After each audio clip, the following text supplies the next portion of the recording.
Testing, testing, 1, 2, 3. Testing, testing, 1, 2, 3. Testing, testing, 1, 2, 1, 2, 1, 2. Hello, hey there, hi there, ho there. This is Ralph Hayes, RHJunior, Ralph Hayes Jr., Ralph Edward Hayes Jr.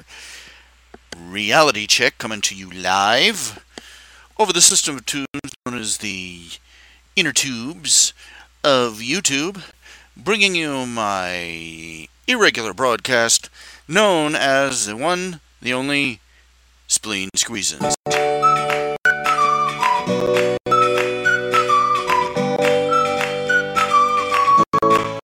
Yeah.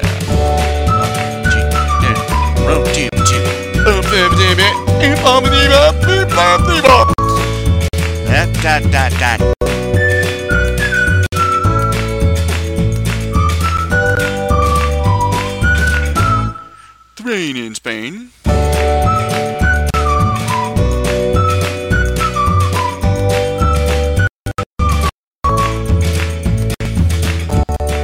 Hello, everybody. Hello, hello, hello, hello. It's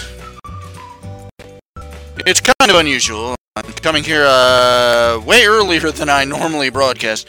Look, if you're looking for a regularly broadcast schedule, just go turn on your old TV, put on the rabbit ears and 5 acres of tinfoil, and watch that. Because I haven't been regular in years. Metamucil will fix that. Shut up. Alright. Okay, the live stream is live. The feed stream is feeding. The audio is audiating. I got a few things to talk about. I'm trying to motivate, but start working and do some artwork. This is Monday. It's Monday. And I'm television naked. It means I'm not telling you whether I'm actually wearing any clothes while I do this. Okay.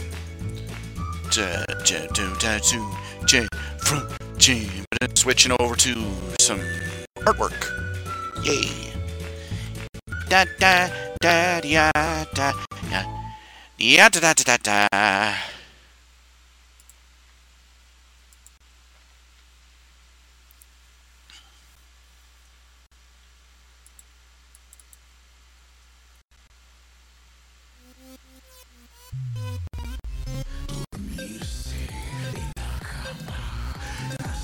I have no idea what the heck that is.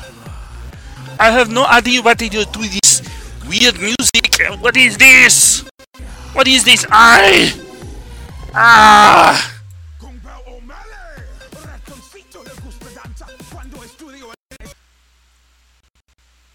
Some poor son of a gun figured he was going to be a huge rap star or a big hit at rave parties, something like, the next Dead Mouse, and the best they can do is the free audio clips on YouTube. That's tragic. That's pathetic. Yeah. Okay. I don't know if anybody's going to see this. I don't know when anybody's going to tune in. It's 3 in the afternoon. 3 in the afternoon here. Well, 3:28. And really, I've noticed most people come on channel about 7 or 8 at night, but I intend to be zonked out.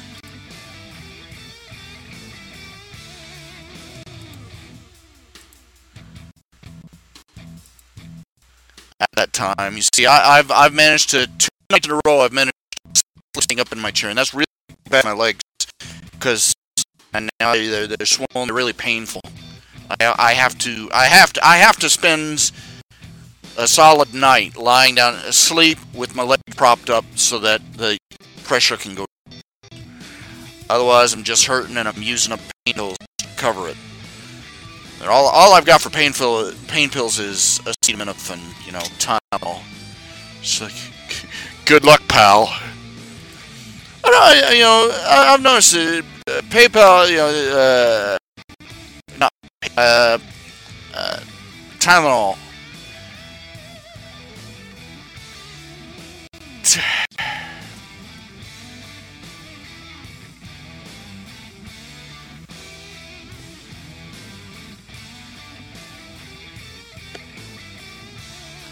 Tylenol, I mean, for most of my life, taking Tylenol has been like taking a placebo, almost. They're gonna be, oh, you got a headache? Here, take a Tylenol.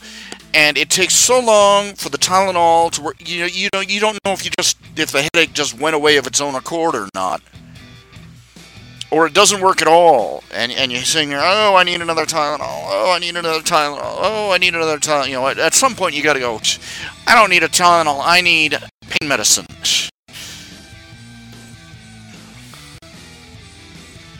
It's kind of sad. It's kind of tragic.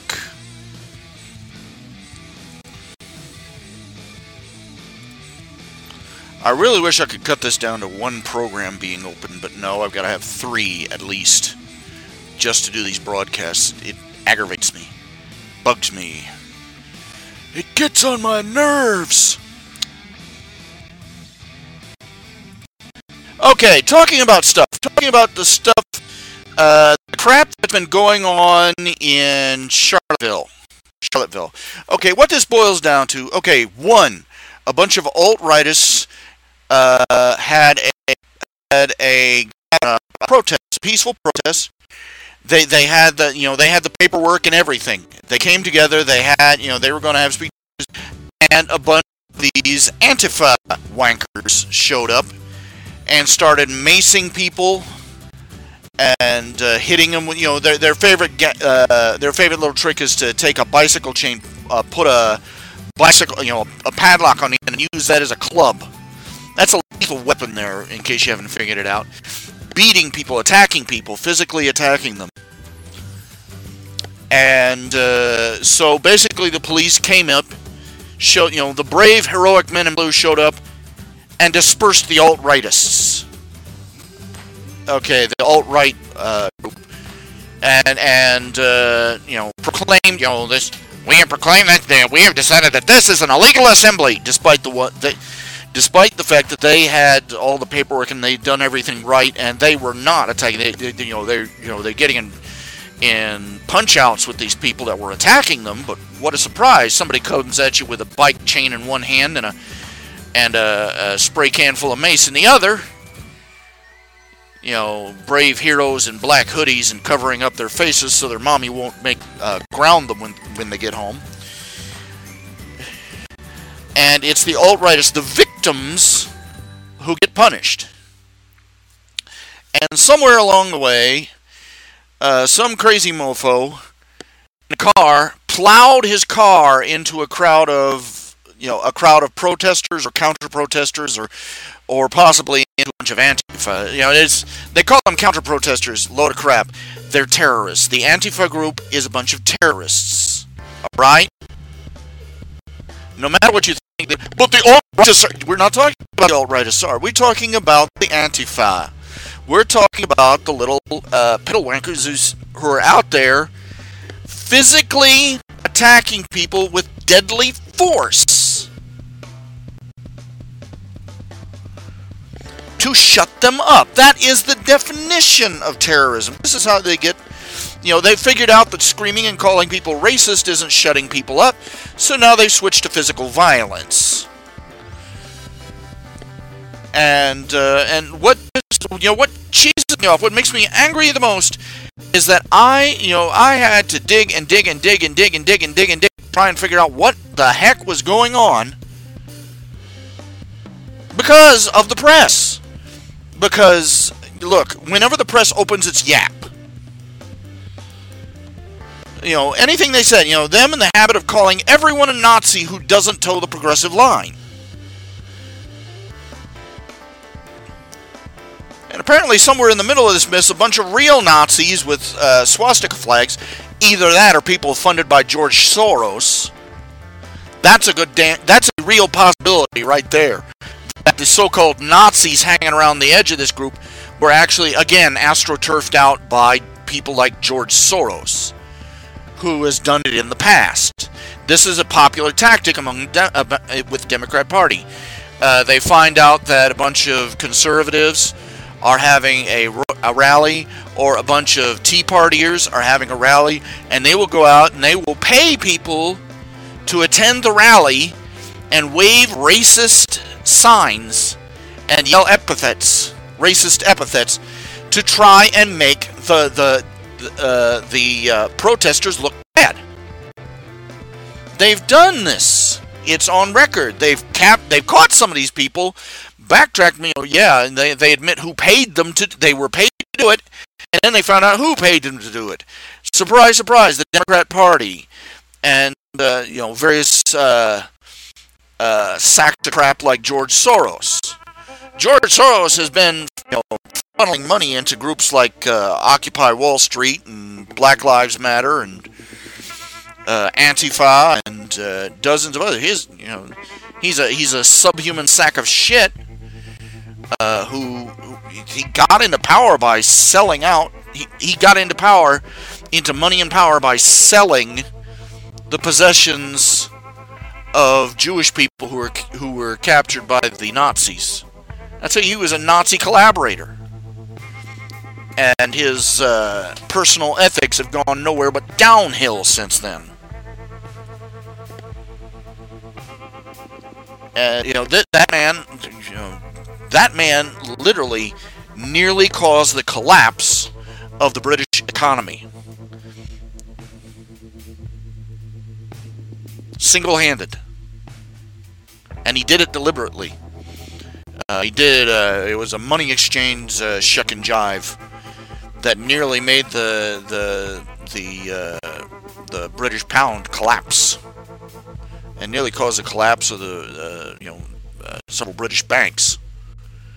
But they managed to stave him off. I don't know the subtler details of it, or I'd actually have to pull up the story again just to read over all the details and basically repeat them. But that is the fact. This is how they refer to him, as the guy who nearly killed the British pound. He hates America, and he wants to see our economy implode, because when economies implode, him and his cronies manage to scoop up. He's a vulture. He was picking the corpses of Jewish people for 80 years ago, and he's doing it today.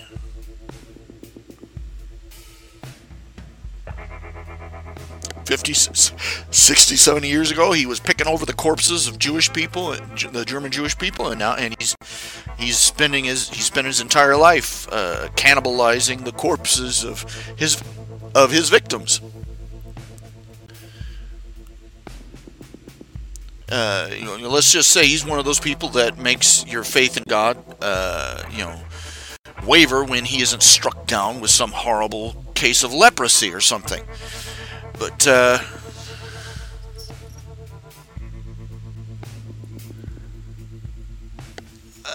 getting back to the original topic, these alt-righters, they assembled, they obeyed the law, and their right to freedom of speech was crushed. People, it has become very popular. The alt-right group, the alt-right community, as they are called, are basically just,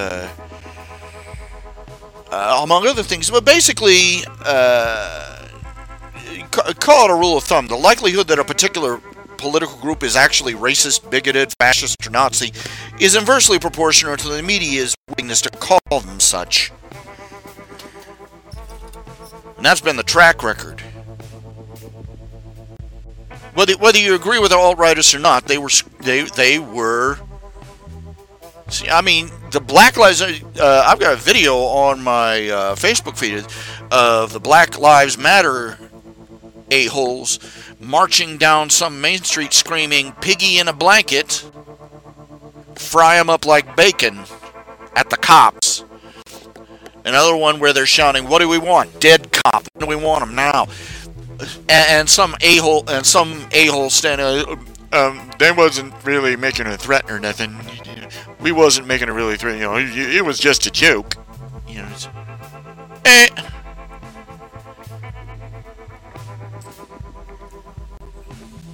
Riots, burnings, dead cops, and more. But the press gives them a free pass. You get a bunch of alt-righters together who start chanting "White Lives Matter," and suddenly, it's 1938 Berlin. One of the distinguishing features of the alt-rightists is allegedly that they support, among other things, support a lot of conservative ideals, but they also support white racial pride. Think about this. Think about this carefully. Isn't it interesting that proclaiming that you are for white pride suddenly makes you a bigot and a Nazi? But saying, I'm for women's pride. We are women here as you're such a great noble person. You say I'm for pride, and it's like, oh, you're such a wonderful noble person. Racial pride, black pride forever. Well, let's have a Black History Month and talk about how great the black community is and all this. But if you say that if you are a white person and you say that you are proud of your heritage and of the accomplishments of your race, you are automatically a racist. You are automatically a bigot. You are automatically a Nazi. Never you mind that the Nazis were a political movement, and the only people they were to the right of were the communists, and only by the thinnest of margins.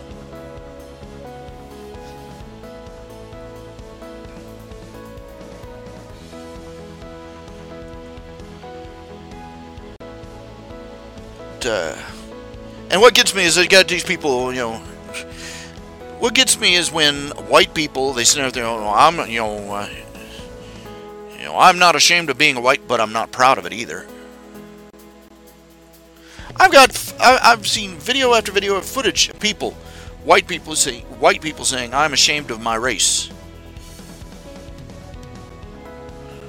Teenage kid couldn't even be old enough to drive, and he's talking, I'm ashamed to be a white person. Isn't that a great heritage to pass down? The very best a white person is allowed to do for his race is to damn it with faint praise. Well, I'm not ashamed of my race. Oh, good for you, Cookie.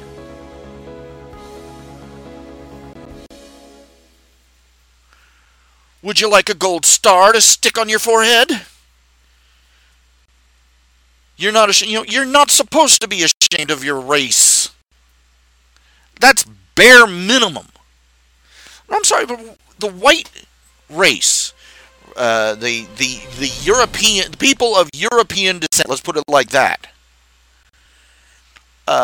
We have accomplished a hell of a lot over the past 1,000 or so years. Pardon me. And we should take a little bit of pride in that. We should be allowed to take a little bit of pride in that.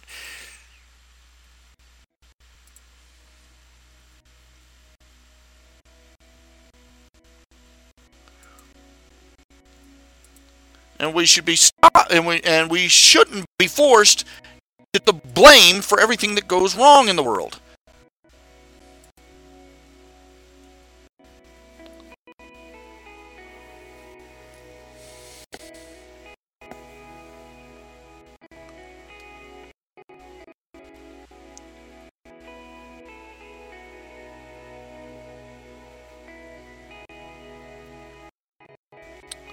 And welcome aboard, Archangel.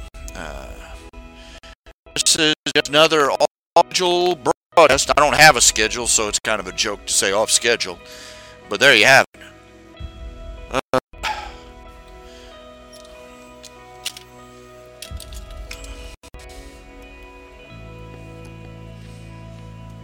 It is, like I said, it is a stinking shame that the only people who are not allowed to take pride in their heritage, their culture, their language, their history, the accomplishments of the people, the only people who are not allowed that are white people. And And what you're seeing, why you're seeing so many people flocking to the alt-right, is because the alt-right are basically the young, tempered types who delight in basically giving the rest of the world the upraised finger. You know, you run around screaming, "Oh, that's offensive! Oh, that's racist! You know, oh, that's sexist! Oh, that's..." And they're like, "Yeah." They're all about offending the norms. You know, just breaking the rules and the status quo.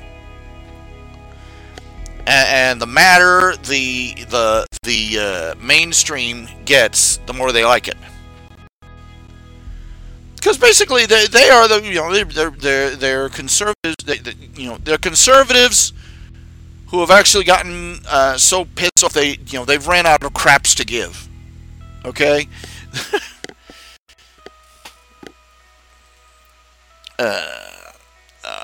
They're people. They are the people that are the nearest to the. We've been pushed off board.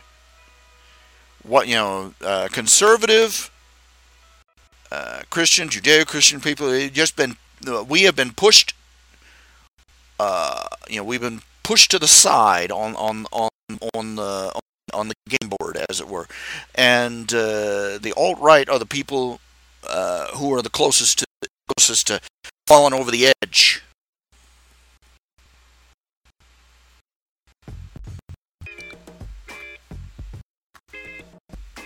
There are a lot of people who are, or who are perfectly willing to say blatantly racist and sexist and bigoted things.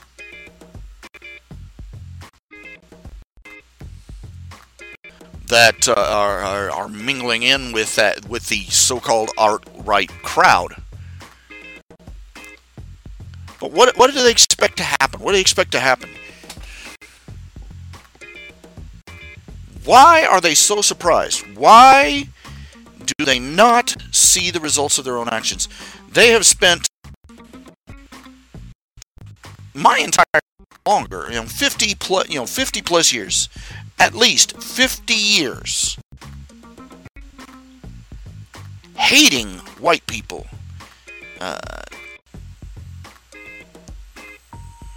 hating Christian people, hating conservative people, just hating anybody of a white Anglo-Saxon Protestant background, or even vaguely European, It's interesting how when somebody commits a crime, when somebody commits a crime, what was that one guy who shot a thug, and the instant they found out that the victim was black, he suddenly, he was half Mexican and half Puerto Rican, and it was amazing how fast that boy turned white.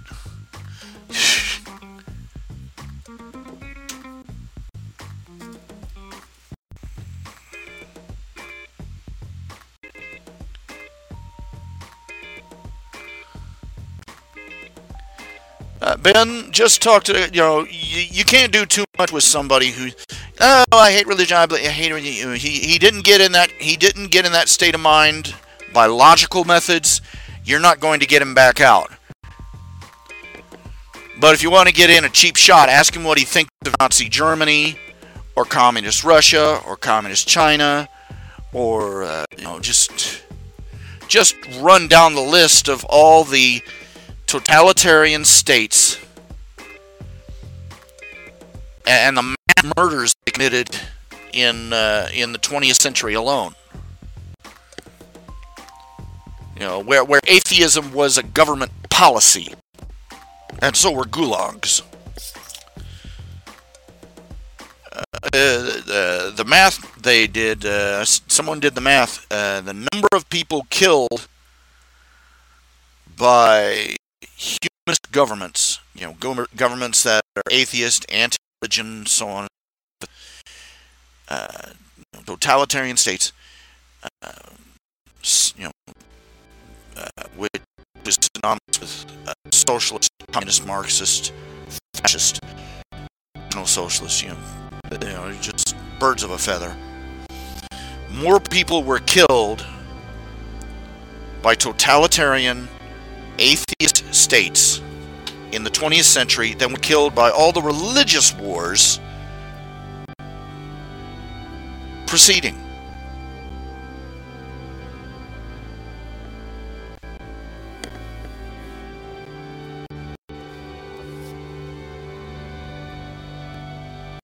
Of course, the left supports black supremacists. So long as they can keep the black community angry and stupid, the blacks will keep voting for Democrats. Because as long as they're angry and stupid, they are not going to be or calm enough to stop and ask them, wait a minute, what have the Democrats actually done for us? Well, they didn't tell you these things. It was a right-wing conservative Republican president who started who started prosecuting the Ku Klux Klan. Ulysses S. Grant. It was the conservatives, it was the Republicans who sent the NRA down to the South specifically to black communities to arm them so that they could, teach them how they could defend themselves against attacks by the Klan. You don't hear about that in the history books. You don't hear about that anywhere. It was conservatives who voted in the Civil Rights Bill and just on down the list. All the gains that minorities in America received throughout the 40s, 50s, and 60s, backed by Republicans, opposed by Democrats.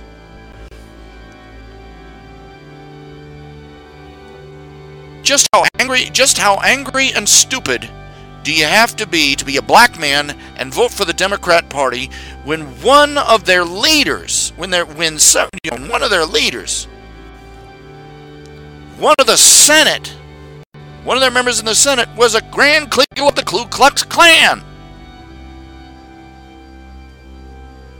Oh, but he was just a former member. Oh, shut up.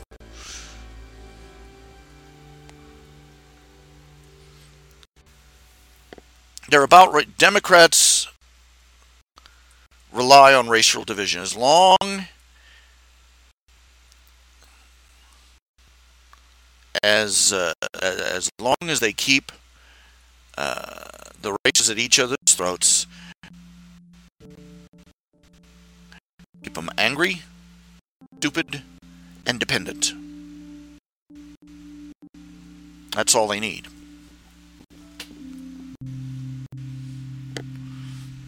And they couldn't make a star chamber to plan out how they've been doing this any better. They've already destroyed the black community. They've destroyed the family unit in the black community. The idea of a woman marrying the father of her child is not, it's an anomaly now. There are still more black people getting married than are just hooking up, but it's shrinking. I think it's like 4 out of 5 kids in the black community. What are the stats? Born out of wedlock in the African American community. That's pathetic.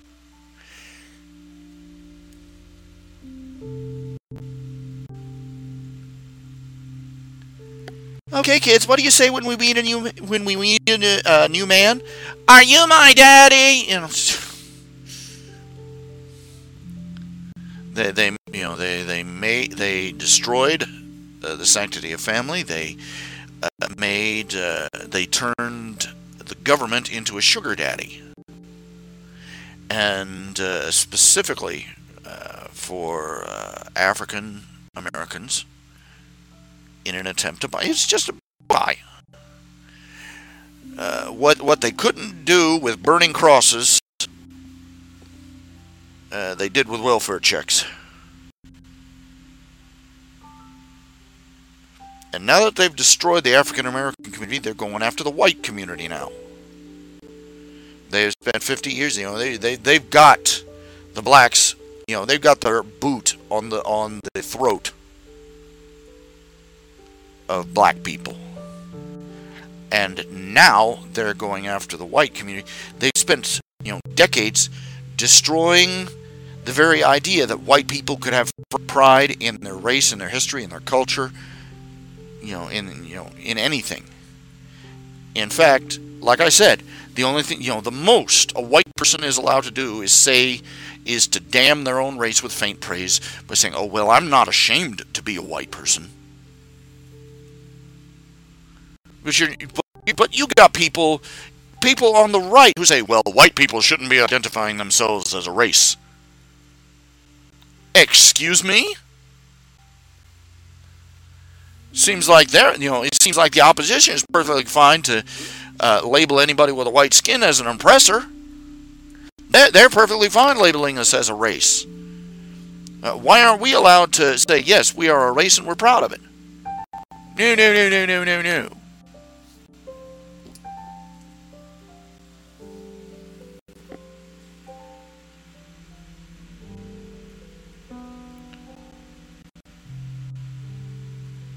We never have, it's this zero sum game. It's another example of the zero sum game played by those in power. Socialist thinking.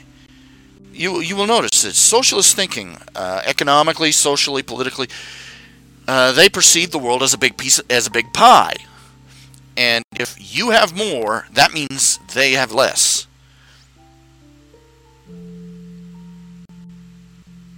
This is why, this is what Obama was talking about when he spread the wealth around. He wants, he and every other red diaper doper baby, as they're called, every other college-raised and spoon-fed Marxist wants to divide up the pie. If you're a conservative and if you're a Christian, you go, I don't want to divide up the pie. Even I make my own pie. You want pie? Make yourself a pie. That way we have more pie.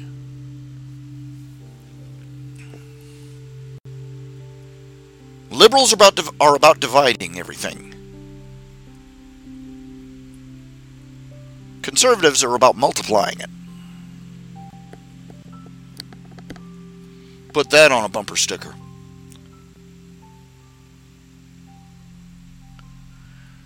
But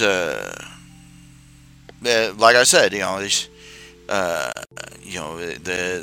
live Marxism, the cataclysmic failure of common sense. All Karl Marx was doing was documenting one of the stupidest fallacies that human beings fall for. The idea that anybody who has, if you have more, that means I have less. Otherwise known as envy and covetousness. As long as you can blame your poor performance on somebody else's superior performance, you're perfectly justified in robbing them. But anyway, they see the economy, they see the world in terms of as something that needs to be divided up, and more for me means less for you. More for you means less for me. And so when they see this is what the whole pride movement is about. Gay pride, black pride, this pride. Any other pride other than white pride. Their first contention is, oh, white people have everything, so we can't let them have any pride. Because if they have pride, they haven't grasped the idea, they haven't grasped the concept that you can lift yourself up without pushing someone else down. They can't see it. They can't comprehend it. They're still stuck in that medieval peasant kindergarten kind of thinking. You ever put two kids down, and they say, here, we got a slice of cake, we'll divide it up between you. And, and immediately the squirrel, his slice is bigger. His slice is bigger. And so, you have to get tricky and make one of them cut and the other one pick. And, that way neither of them's happy. Despite the fact that they both got frickin' chocolate cake in their face. That's how little children think. Spiteful, envious, greedy. But, most importantly, they think that if somebody else has more, that means there's less for them. Somebody else having something means that they have been diminished in some way. They honestly believe that the best way to lift up the black community, to give them pride and give them, here's a suggestion for improving black, black pride in their community. Give them something to be proud of.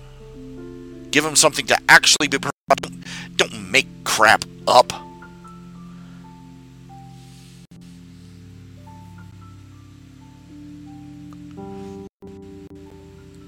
But they figure the best way to, the best way to lift up black pride, the best way to tear down white people. I'm yet to see, where tearing down white people has made black people, stand taller. No, it's just made them angrier. Because they sit around, because instead of accomplishing anything, because instead of being thankful for what they have or proud of what they've achieved, they sit around resenting, all the things that Whitey done them wrong.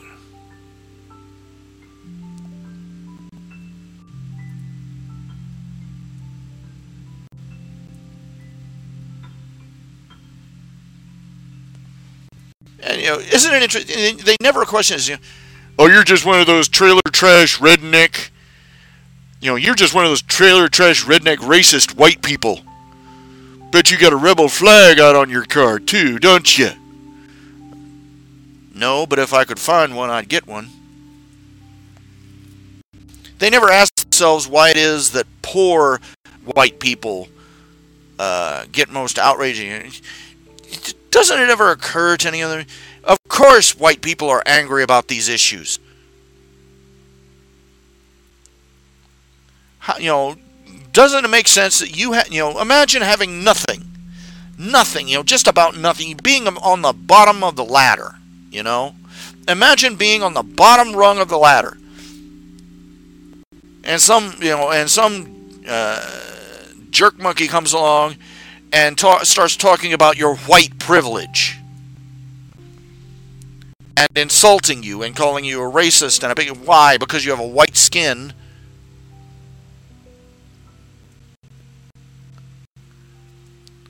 And because you think, hey, it ain't too, white people ain't too bad all around.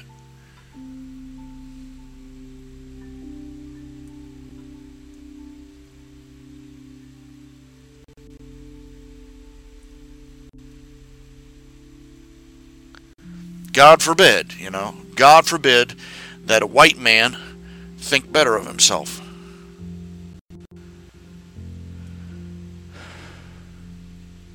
And they wonder why, everybody wonders why they laugh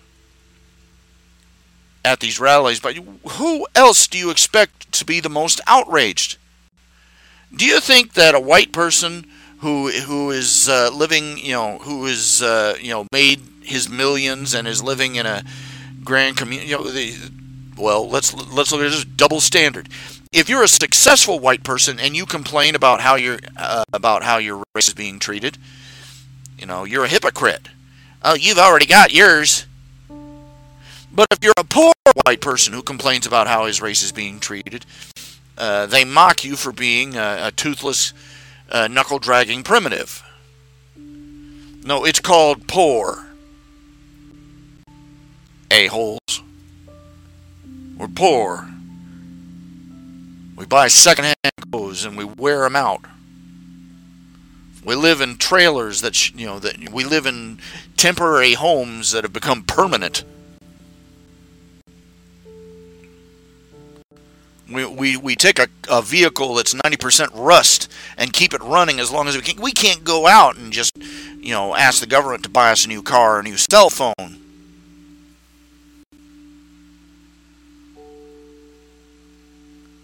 White people don't deserve anything, remember?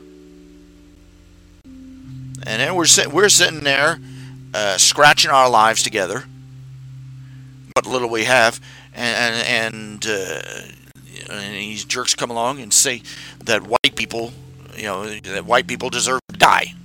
I've heard, they've literally said that. People, they don't say this behind closed doors or in secret. They come out in public and say it. The white community needs to die out. It deserves to be wiped out. And,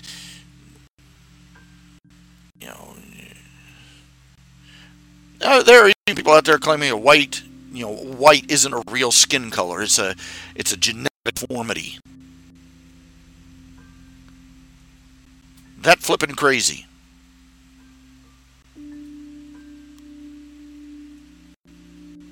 Who else do you expect to get angry and militant about it except somebody who has nothing, and the wretches of the world come around and try and take away what little they do have? Why are they so proud to be American? Oh, just ring jingle, because pride in their country, pride in their community, pride in their history is all they got left. Not arrogant pride, just simple dignity.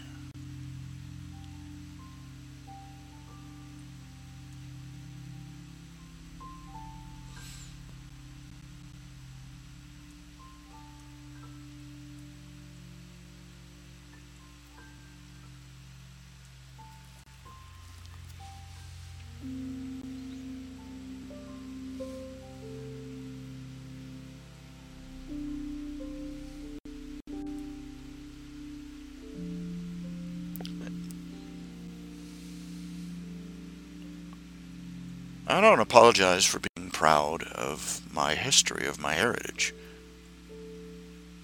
I'm tired of people, even supposed conservatives, and then you got these people who are supposed to be spiritually Christians, pastors. Oh, no, these people are racist and they need to stop doing this kind of thing. They need to stop talking about white pride because white pride is bad. White pride is bad. White pride is always bad. We're only, I love how, I heard this one, we're Christians, we're supposed to only be proud about being Christian. We're not supposed to be proud about being white. I see no contradiction. I'm not, I'm humbled by the fact that I am a Christian. And I'm grateful that God gave me the heritage I have. I see no conflict between the two. I was unaware that being white was unchristian.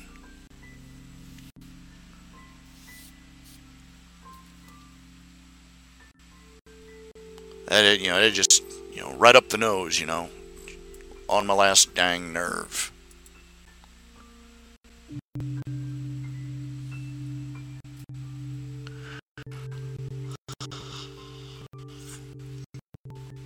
Kind of hungry, kind of tired, kind of not getting anything done. Let's see here. I finished Wild Weasel's first drawing, and I gotta work on the next one here. Might as well get that rolling.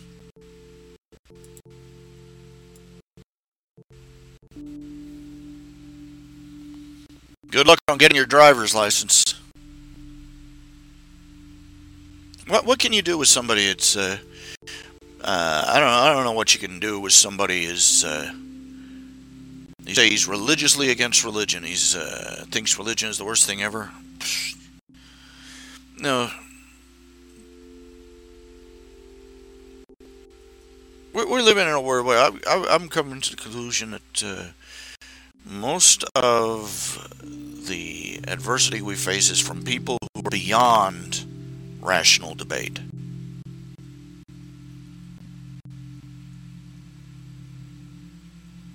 And, they're beyond reason. They're beyond even emotional appeal.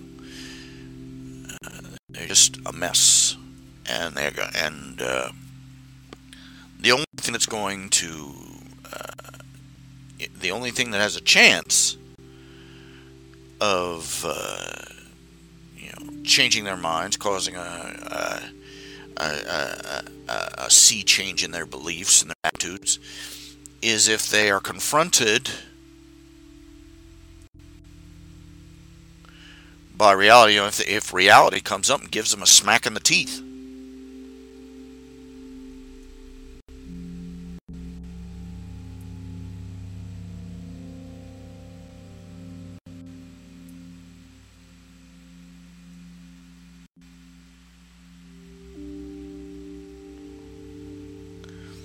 There are people. There's some of the more the more well-known names in conservatism.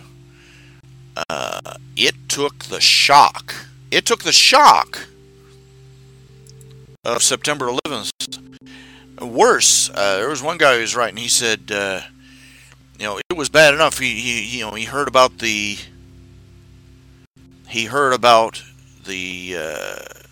World Trade Center, and he's sitting there stunned. But the thing that really, flipped his paradigm, or the thing that really shocked him out of his complacency, was when other people, liberal friends of his, he was a writer in the Hollywood community on the left. And he was a limousine liberal, and then he started listening to his friends, the people in his social circle, talking about how America deserved what happened,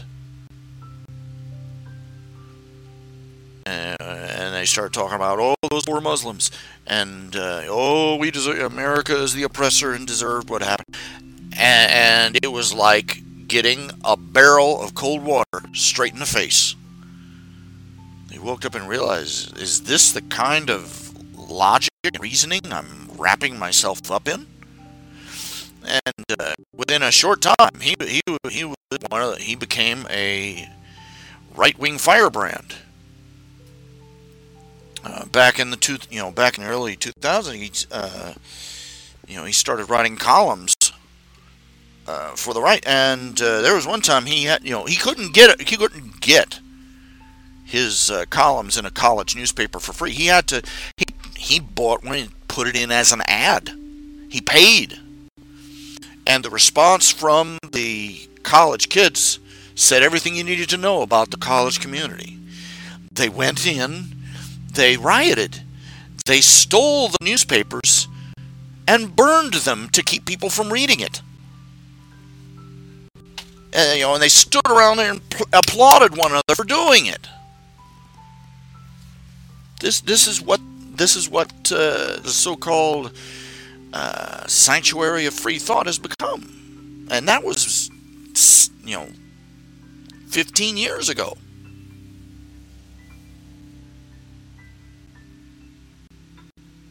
You think they've improved with age? Don't think it for a minute.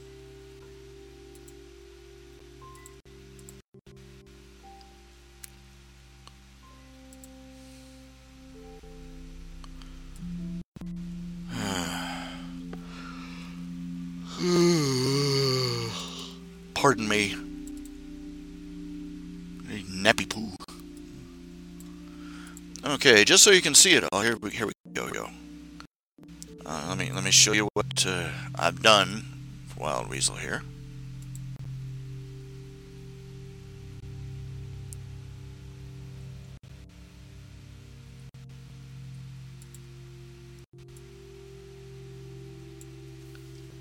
You can see it there.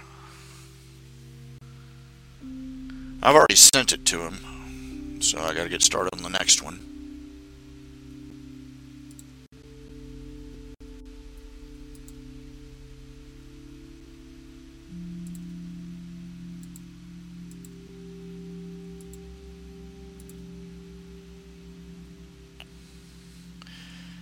Oh, there's supposed to be a black woman riding on a kangaroo, and I'm like, man, you are just begging for the social justice warriors to come boiling out of the woodwork, but, you know,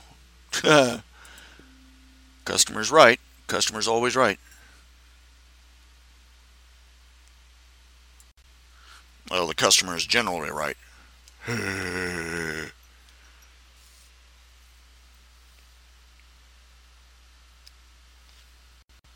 I gotta open up my mail and look at the commission information. Come on, stupid thing's not working right.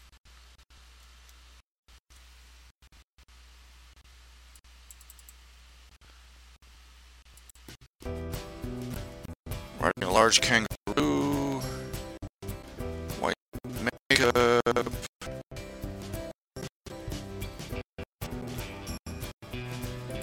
Not much on what she should be wearing, but I'll go with the usual loincloth and tank top kind of arrangement there.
Yeah. I just don't know some days.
Look at this.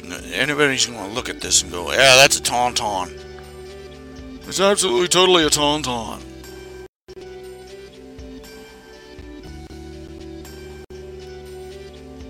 It's a desert tauntaun.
That's starting to look pretty good. Excuse me, I talk for too long. If I get too long, I get too mad and I talk too loud. Throat gives out.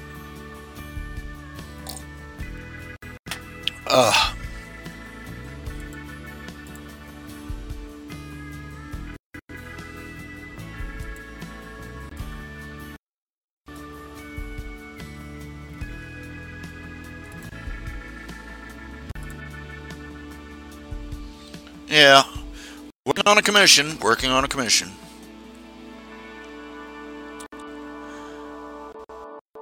Tuckered out all the time. I just don't know. I just eating well over the past couple of days, I suppose. I just not eating properly. It doesn't seem to be perking me up any.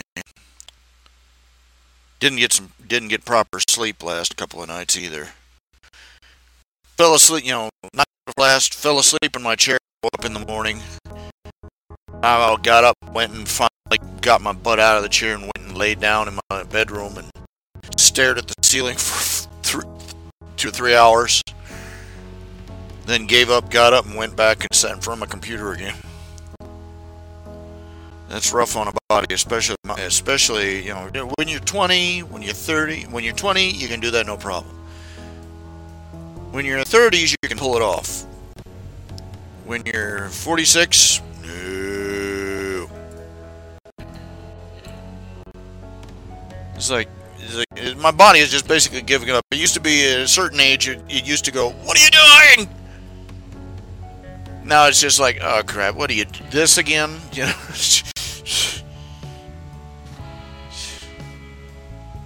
Your metabolism, I'd really like to see your 60th birthday. Wouldn't that be nice? Think we can pull that off? Not at the rate you're going. I'm still mad about that, I'm always going to be kind of mad about that. I'm mad at the fact that, I live the basic life, the basic abstinence. No booze, no drugs, no sex, no cigarettes, no nothing. And I'm still physically falling apart.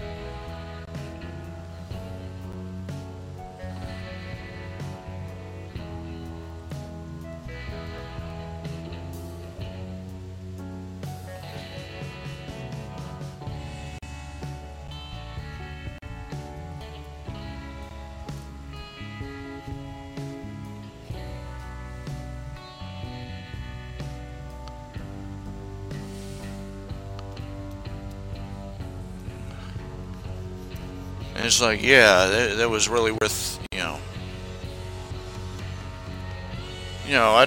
I never expected to be Charles or anything. I never expected to come out with a, I knew,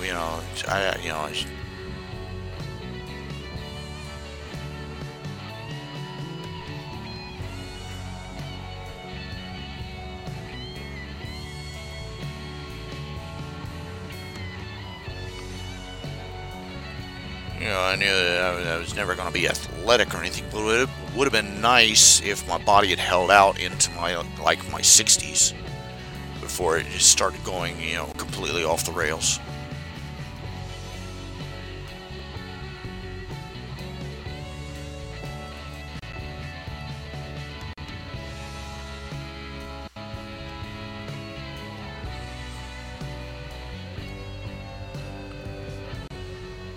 As one of the more irritating aspects of life is you see people that if it was any kind of consistent, but you see people out there, people who literally not just been intemperate, but they've literally treated their steaming crap. The Rolling Stones. You ever seen those Rolling Stone? Jagger up there. Good night. The man, his face looks like beef jerky. Beef jerky with lips. But the man is literally old enough to be somebody's grandfather. He spent the majority of his life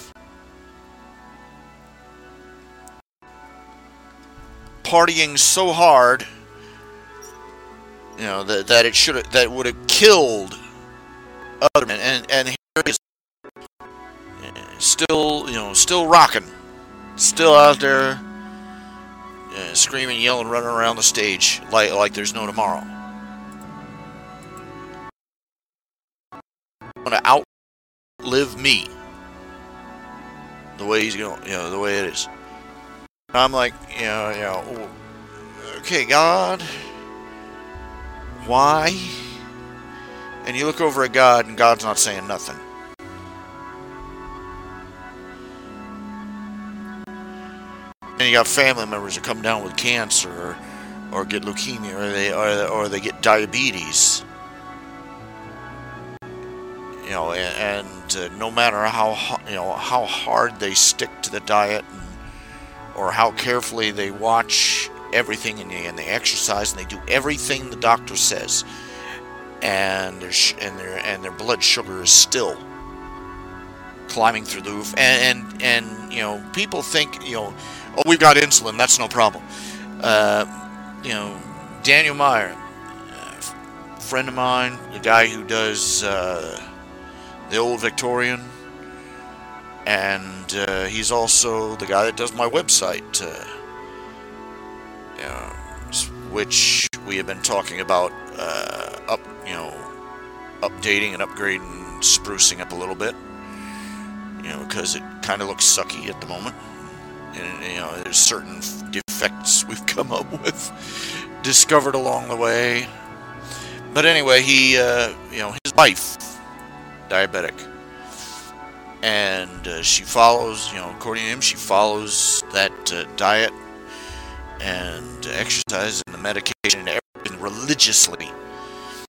And her blood, blood sugars constantly through the roof, and just all over the map, and they just can't deal with it. And the doctors won't listen to her. Oh, you're obviously not keeping your diet. And but anyway, it's not just a sugar problem. Fix it with insulin. You get diabetes, breaking down your body. It is accelerating breakdown of your body. Just an incredible strain in pretty much every. And it kills Daniels. Just no, because there's a good chance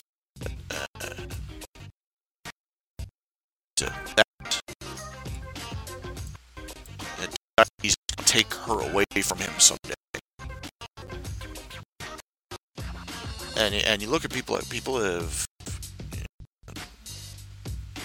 you do all the right things and it's still, you do all the right things and it still kicks you in the face. Like, I saw something, it said, I like this one quote, it said, adulthood is like looking both ways to cross the street, looking both ways to cross the street, and you get hit by a plane. I'm like, yeah, that sort of sums it up. Right there, yeah, that'll do it. You know, that'll do. That'll do for a quote.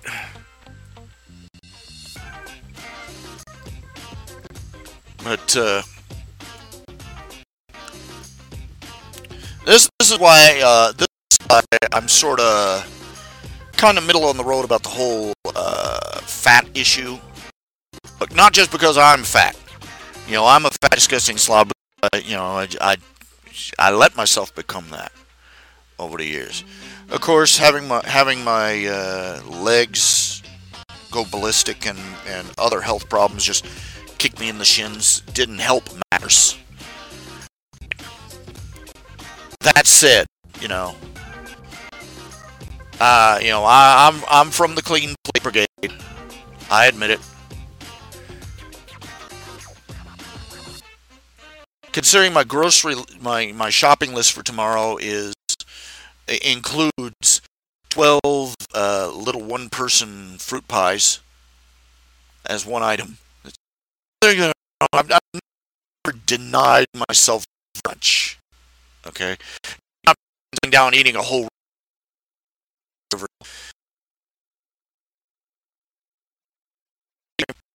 many years to put you on a downhill slope. No lie at all.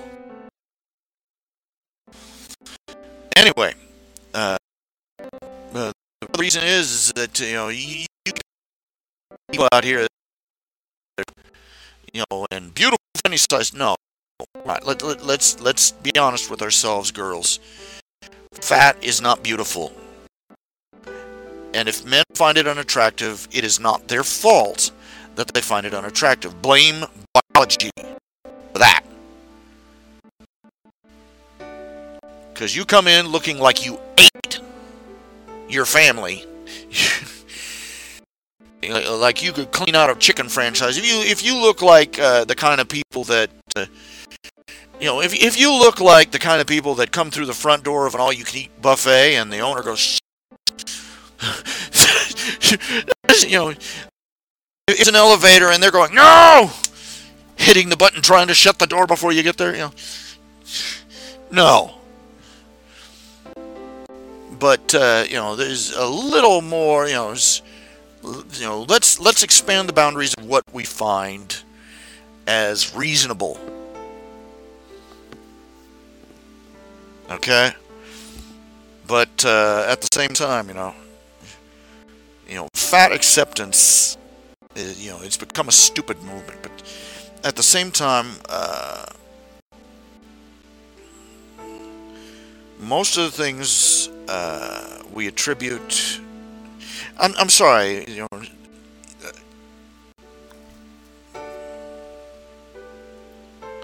I hear these women, oh, I'm so fat, I'm 133 pounds. And I'm like, one of my legs weighs that much!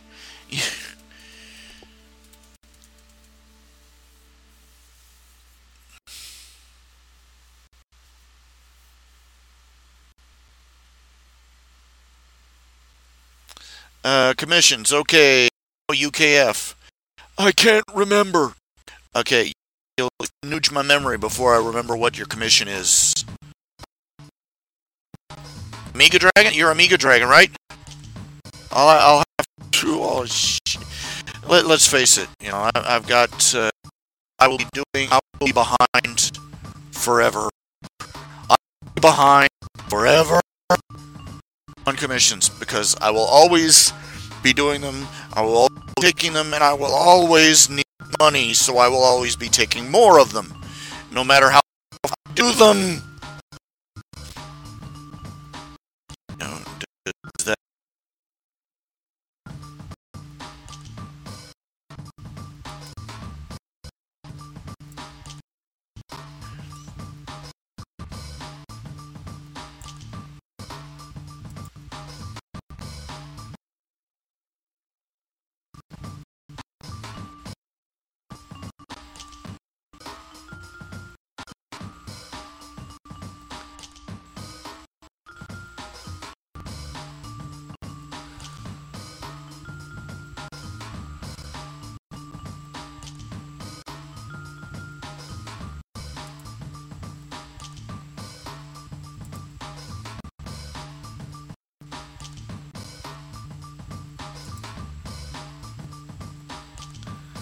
But there you have it.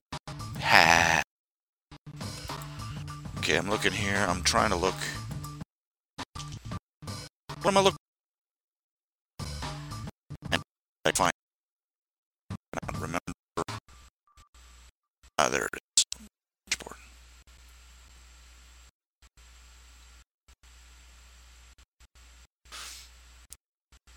Man, there's so many issues. Okay, you know, I've seen people. That's look at people, and I get a little tired of people. Oh, they're fat. They're that way, and yeah, partially true. But I've seen too much. That I mean, like I said, you know, you got one. You know, he smokes 3 eyes. Over here, the Who's drummer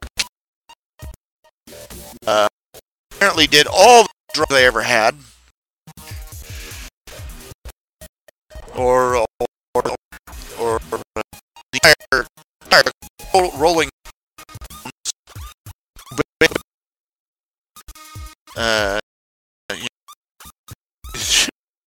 I know they are sound and alive, and for the fact that you got people. If the solution to obesity was simple as they claim it was, there wouldn't be nearly as many fat people, I think, as there are. Okay? Wouldn't be nearly as many.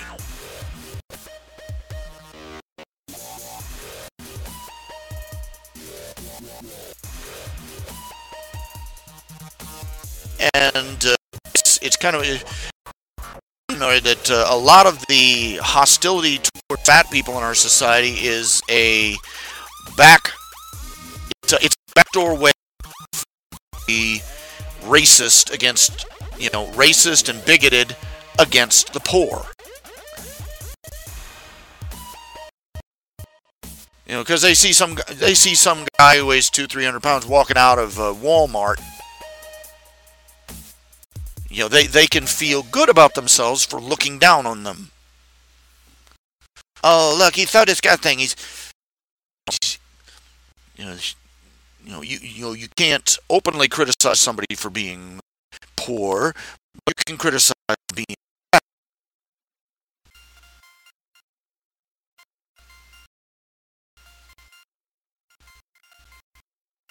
Never mind. And I'm sorry, when the same diet pounds in another person,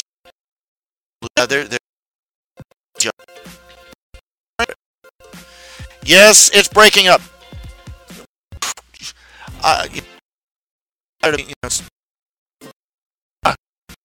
Anything about it. I cannot do anything about the fact of breaking up. The broadcast is breaking up. Thank you. I know I can't do anything unless somebody's willing to give me some technical information on how to sweep. Stop doing that.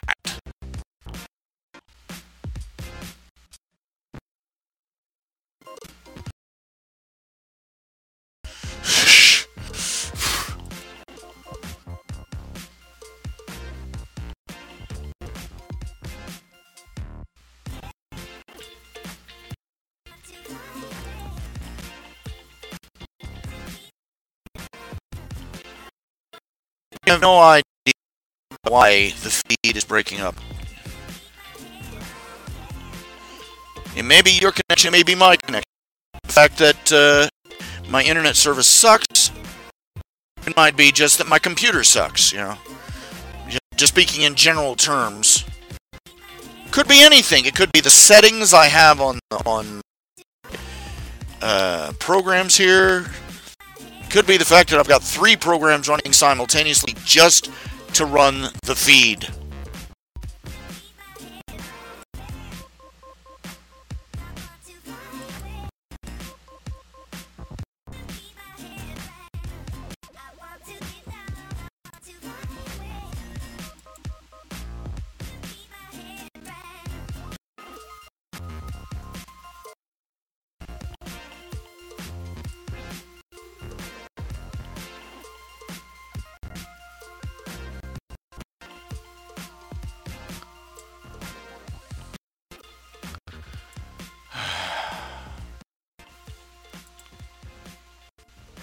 It's very frustrating. It is very frustrating. There's nothing you can do. There's nothing I can do. Computer, I have it with the new computer. I just do not know how to brilliantly smooth. Let me think. Hold on.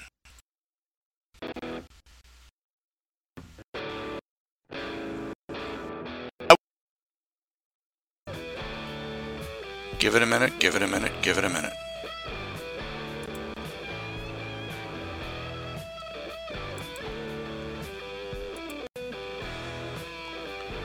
Yep, this is complete crap.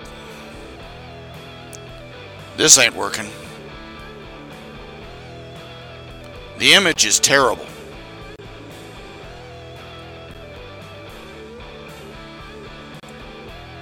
I'm looking at the analytics and the stream health is just a mess.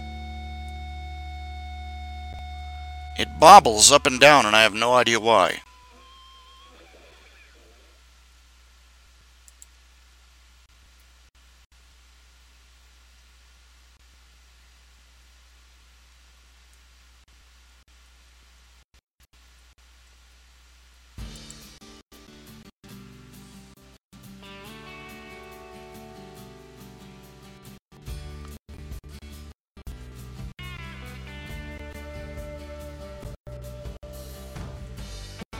Hold on.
Okay, is it any better now? Dang.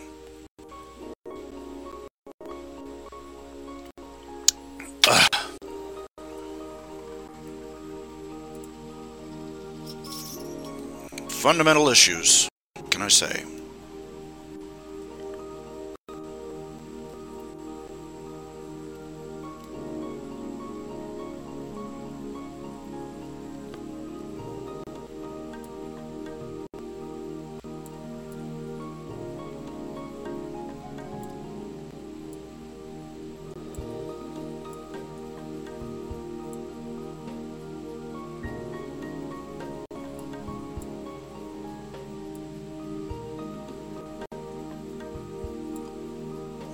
Dang it. Unseated the darn thing.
Confound it.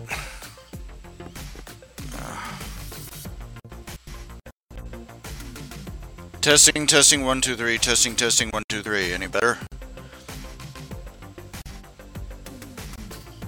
Current frame rate is too high, 30 frames per second or less. Hold on. Yeah. Fully on it.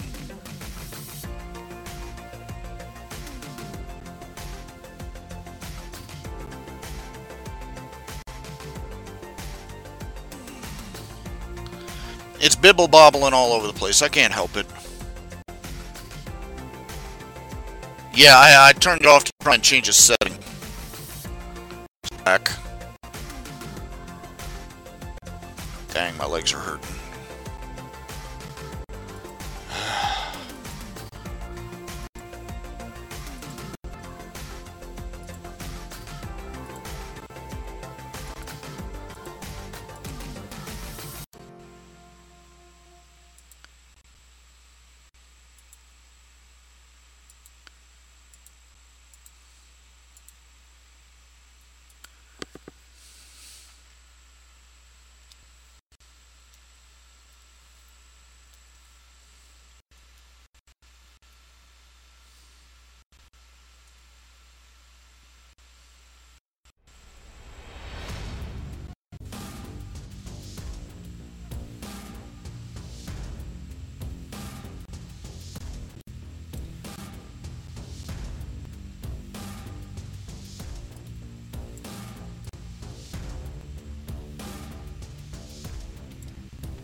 Let's switch this over so you can see what I'm doing, because I tend to...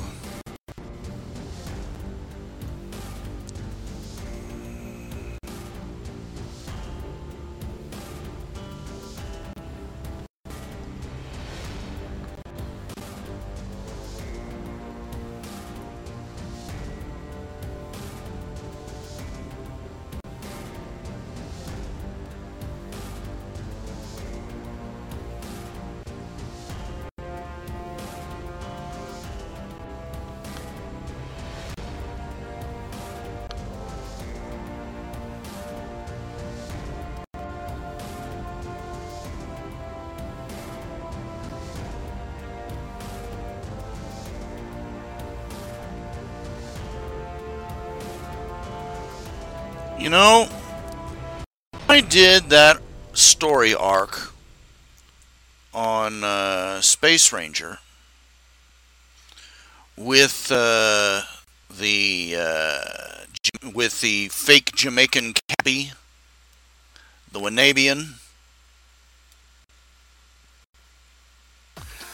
I am so surprised. I'm actually surprised that I didn't get more work for that. That's racist! You know, I expected that. I expected that at least nobody went for the bait, you know.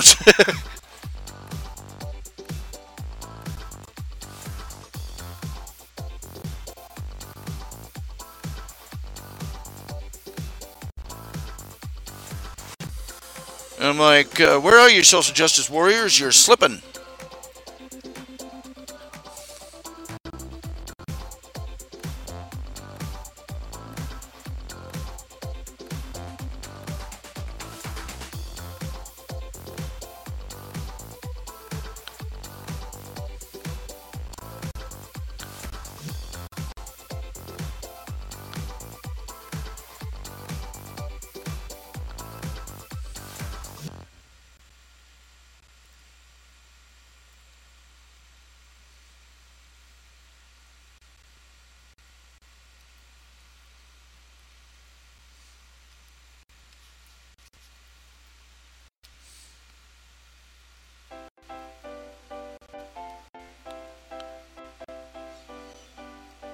And I'm not inclined to attribute it to them being to people being sensible. Too old. I know darn well just how sensible people are under the best of circumstances.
just kind of tired all the time.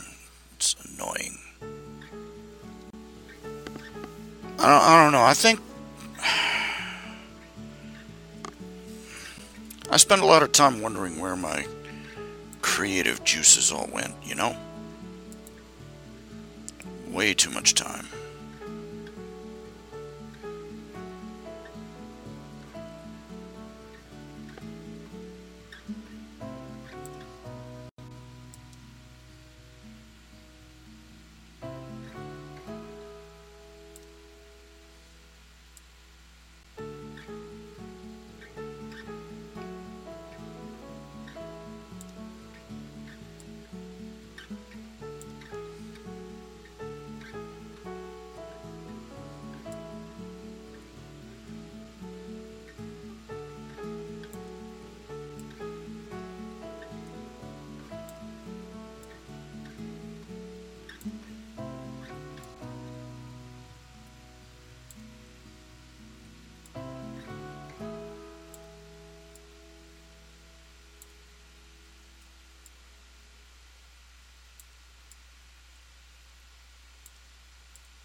I think, part of it is that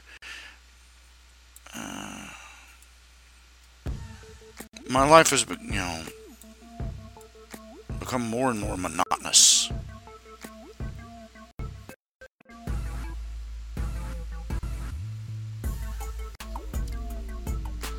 But, of course, I'm always looking for a reason. I don't know. There's probably just no reason that will ever really explain the issue.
In case you're wondering, I'm making this outfit up for her up as I go.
Who was fun? Didn't know what you said. Oh, I hate that. My voice is giving out.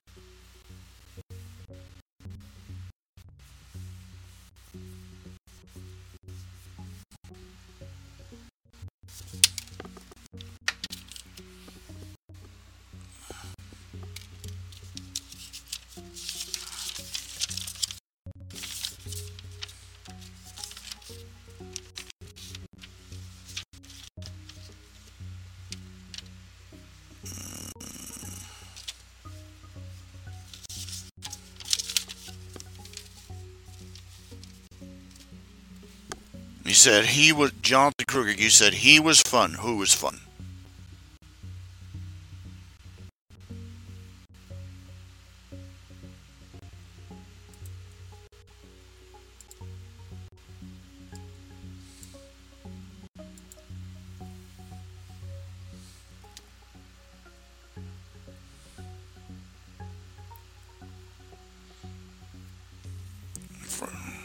The fake Jamaican alien. Ah, yes. Yeah.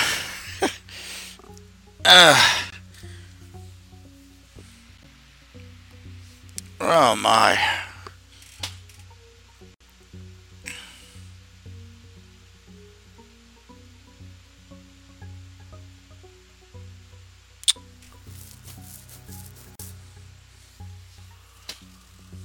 But like I said, I was really surprised when no perpetually offended individuals rose to the bait. You know, I tried to up the ante by having his jive turkey talking. His jive talking friend. You remember him? He was the other Wanabian. He had, you know, did the whole black exploitation thing. Had an afro.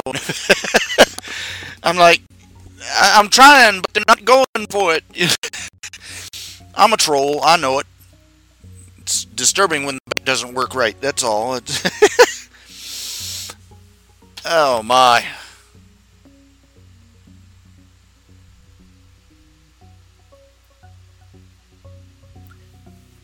And now they got a new name for that kind of crime: cultural misappropriation. They tried to give there was some little girl who was on like YouTube or on Facebook. She had an Oriental themed tea party, and she was made up like the Mikado. I mean, she went all out for this. It was an Oriental themed tea party for her birthday or something, and she was all out. She had it all out. White, with the white face makeup and the kimono and everything. And people freaked. People freaked. Except for the Japanese. The Japanese were like, "Oh, that's so cute. That's so cute."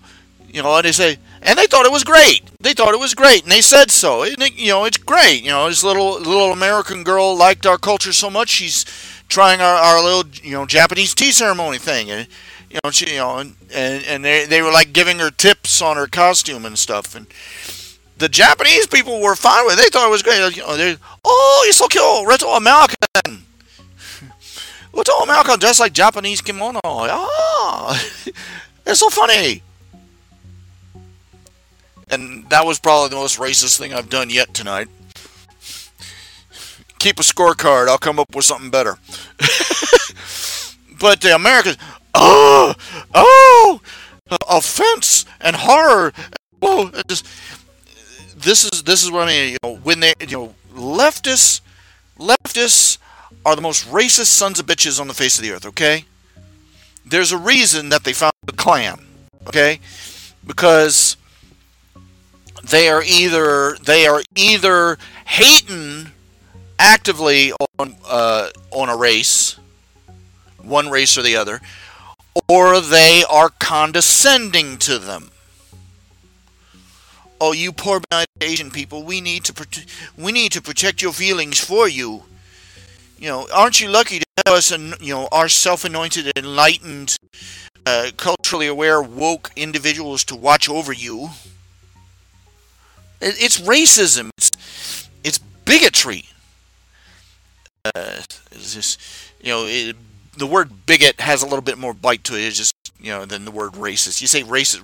Saying racist nowadays is like standing in a street corner shouting "duty head." There's, no impact. You call somebody a bigot, it's a little more, just a little more to it. But it's bigotry. There's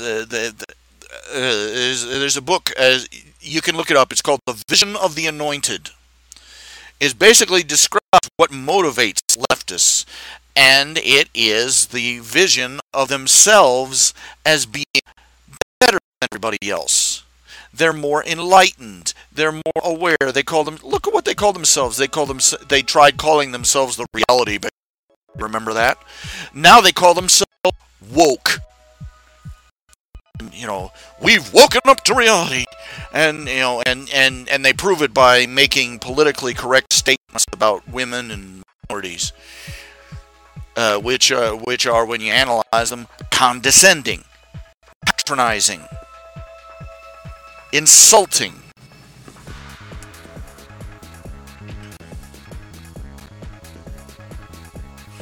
They believe themselves to be more evolved than the rest of us. They believe themselves to be more spiritually, and some of them more physically evolved than the rest of us. This is why the Nazis were socialists, because it meshed perfectly with their vision. The Nazis believed themselves to be genetically superior, and socialists believe themselves to be spiritually superior. There you have it, all in one go. The most condescending, they're just a bunch of condescending SOBs. Oh, you poor ignorant benighted thing! You actually don't believe in global warming. You don't believe in global warming, you poor ignorant thing.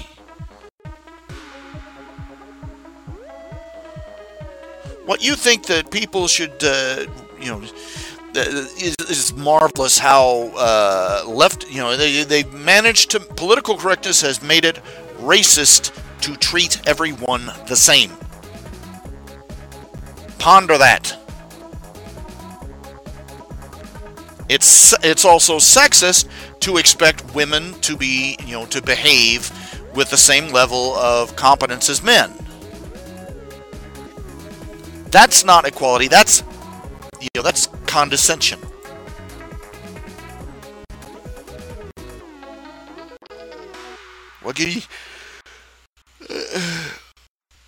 And it's so perfect for them.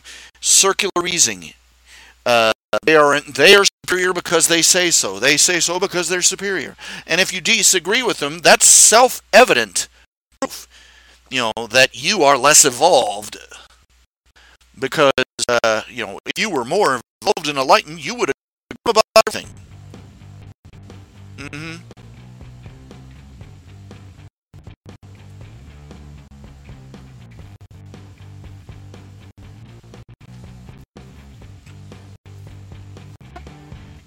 Welcome to planet Earth.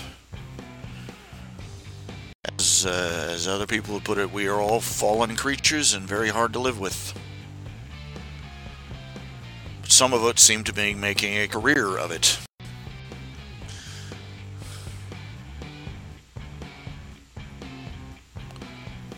Doing their dangdest to excel at being insufferable.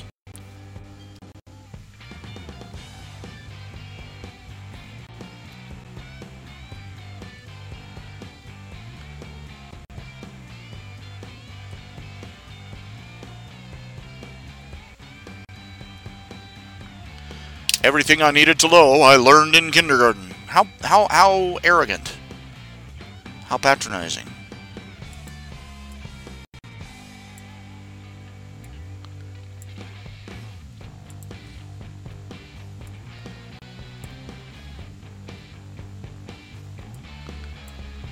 How typical.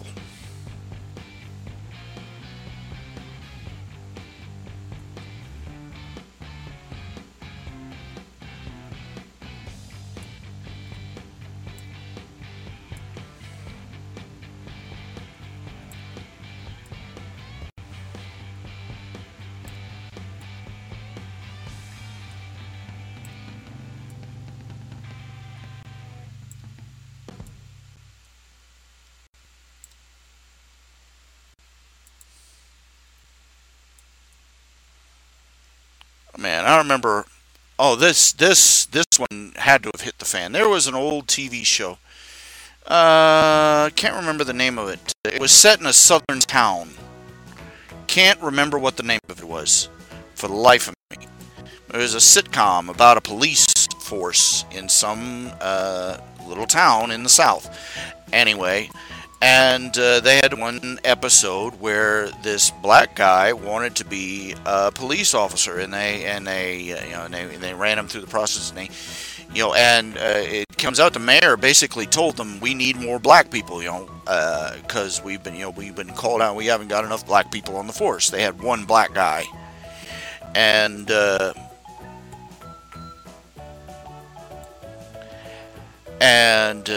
they get this guy. He's I forget what they give him a job, they give him a badge, they can put him in the police force, and he's incompetent. He's monstrously incompetent. He doesn't do his job right. He doesn't do his job at all. And finally, the sheriff has to face facts. He can't have this guy running around because he doesn't know how to do his job right.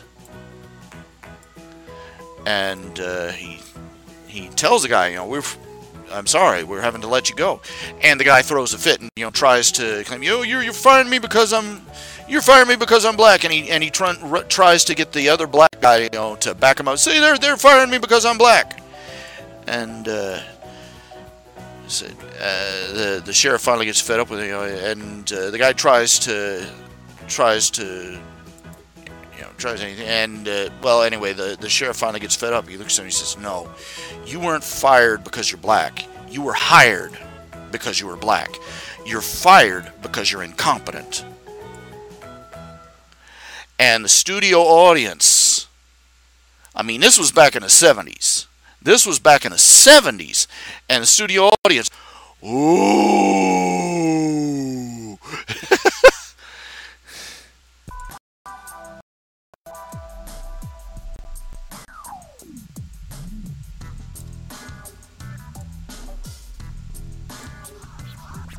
That show took a lot of daring stands. I'm just remembering, and it took some surprisingly conservative stances on issues. They had one where these environmentalists came in and tried to stop. One of them was the mayor's mother, of all things, and all these little old ladies are trying to stop this big industrial project that's going through for the town, because there's this incredibly endangered butterfly that lives in the area, and they make absolute buffoons of themselves trying to stop it. And then it comes out they have somebody do an environmental impact report, and the guy comes in, yeah, it's endangered, and you'd better hope it stays that way. You better wipe them out while you can. He says, this particular breed of butterfly is, it's endangered because we're trying to wipe it. It's the caterpillars eat everything in sight. If you don't get rid of this, there's going to be nothing left of this town on the map but a great big burp. And they had another episode where, what was it? They did have one character on that show who was pretty much a bigot. He's this old, unregenerate, unrepentant bigot, racist, and he's.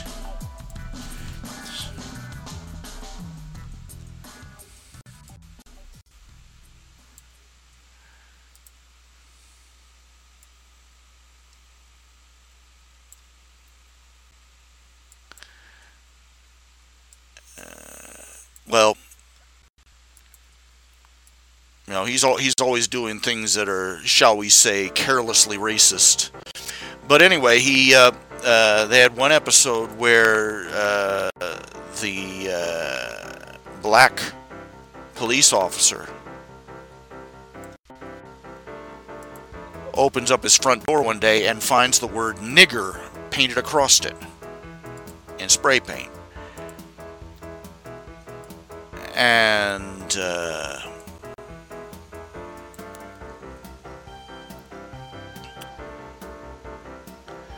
they immediately accuse the old racist guy.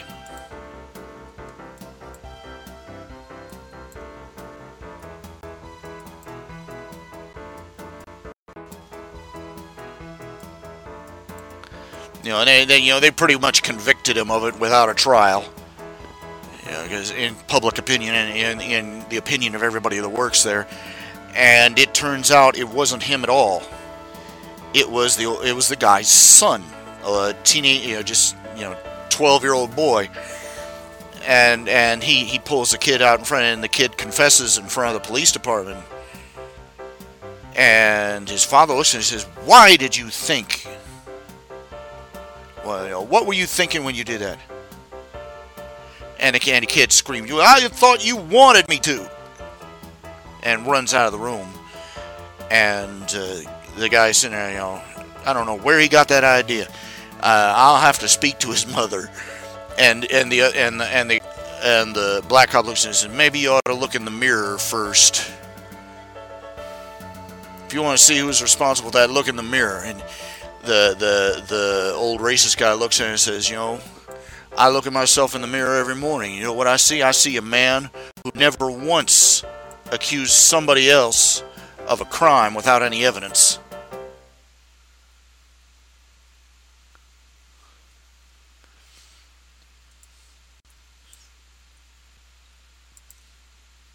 Like, boom, and then he just walks out of the room.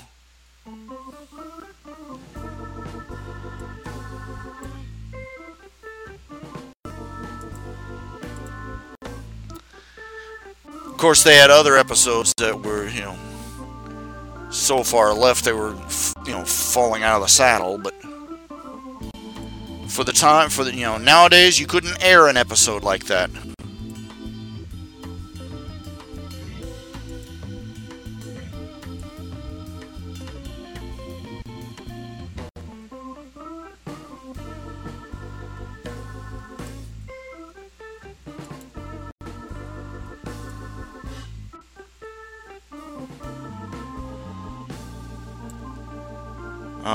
They were just starting a big push for homosexual, the acceptance of homosexuality, in the mainstream at that time,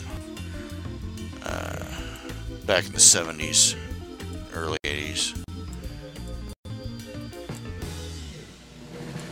So, they naturally, just about everybody had an episode where, poor innocent gay guy is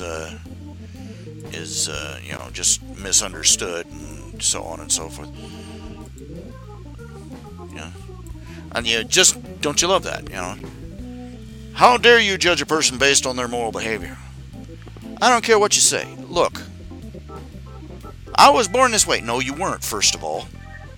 Hey, the psychiatric community has come out and basically admitted, no, nobody's born gay. In fact, among people who are homosexual or bisexual or whatever, sexual preferences generally change multiple times over the course of a lifespan. What it comes down to is that their tastes over time change, or they get bored with something and try. They had one episode of Roseanne where her her dim bulb friend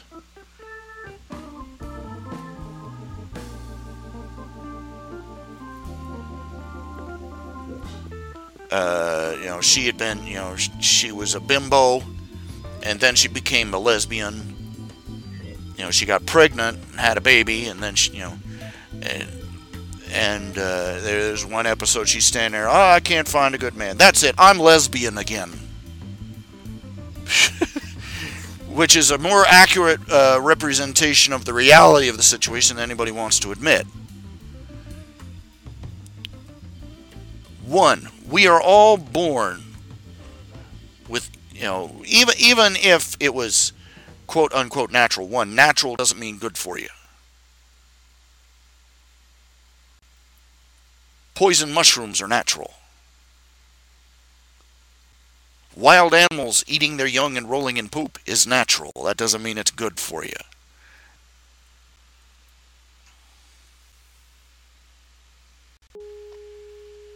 Two, even so, we are all born with, even if it was an innate born urge, which it is not, even if it was quote unquote genetic, there's more evidence that alcoholism is genetic. There's actual medical evidence that alcoholism is genetic, but we still expect alcoholics to behave and to control themselves and to seek treatment when for their problem. Do we not? 3, we are all subject to natural impulses, urges, and desires, which, as moral, rational, autonomous agents, we are self-controlling agents. We are autonomous entities. As moral agents, we are expected to resist, temper, and control those urges, especially when it has been determined by every possible observation, morally, ethically, commonsensibly, it has been determined that the behavior is harmful to others or to ourselves. And yes, homosexuality is destructive. This homosexual lifestyle is very destructive. My family buried an aunt whose body she wrecked herself with the lifestyle and everything that came with it. And she died basically with her body and her brain shutting down one at a time from the strain she put it under. Let me tell you, it's not just AIDS that's out there killing homosexuals. Look this up. Look this up on Google if you really want to gross yourself out. Gay bowel syndrome. This is what they used to call, this is what doctors called it for years until it was decided that that was politically incorrect. And you'll find out why. They did statistics. They took obituaries and they correlated the information of obituaries out of all things out of homosexual newspapers, the obituary section, and they checked and they determined the people who lived a homosexual lifestyle, even a monogamous one, died on average at half the age of the community at large. Homosexual men and women both. The average lifespan is 80. These people were dying at 40. Psychiatrists have come out and said the lifestyle of the homosexual is one of constant misery and heartbreak, and a host of emotional and psychological problems.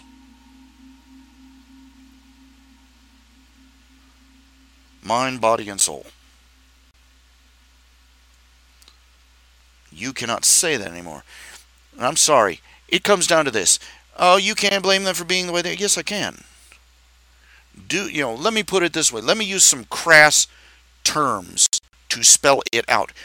Do you decide who you are going to have sex with? Do you decide who you are going to fuck? Yes, we use the F word.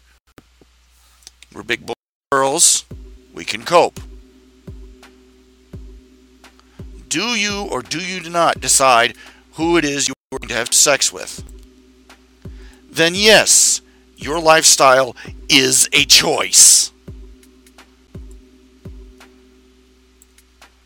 You did not suddenly become a new species when you decided you were gay, or lesbian, or bisexual. You are still, biologically, a man or a woman. You still reproduce the same way. And you still are responsible for the choices you make about who you lie with.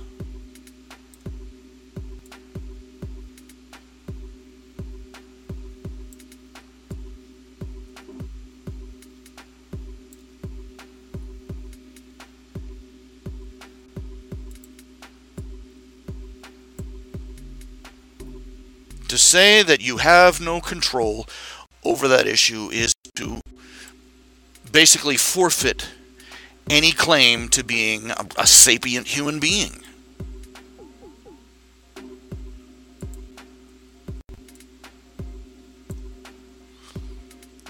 It's to relegate yourself to the level of an animal. Worse, even an animal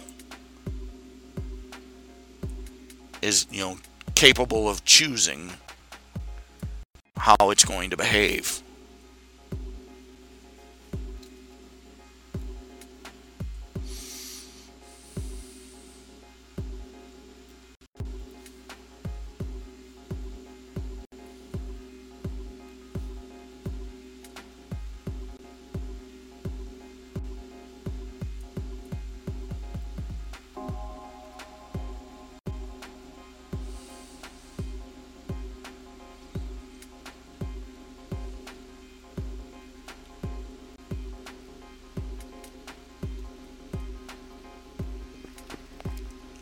Seriously, they determine, they try to claim that being a homosexual is genetic. It's not.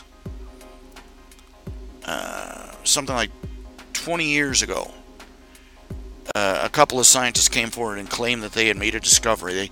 They had done an autopsy on 15 gay men and found that one section of their brain had had lower cellular density than that of a straight person. Okay, I could go on for hours about everything that is wrong with the medical procedure they did, and with this so-called scientific study. They didn't conduct a proper scientific study. 15 people is not a sufficient sample size.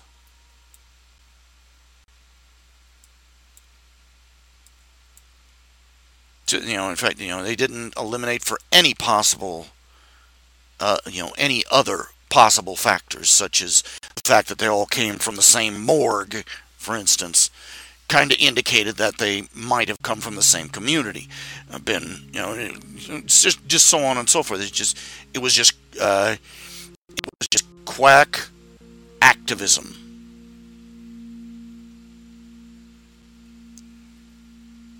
Your average global warming fanatic is more scientifically meticulous than that was. 15 people, for any other type of scientific study, that would have been laughed out of the room. But because it was advocacy for the gay community, bada boom, bada bing. It made the news. It made the it made the 11 o'clock news. It made the newspapers. It made everything. It was crap. And it's been debunked dozens, if not hundreds of times since by follow-up studies. But you never hear about the follow-up studies. Now, you talk about scientific proof. They have studied alcoholics for decades. Just addicts in general, in fact. They found out that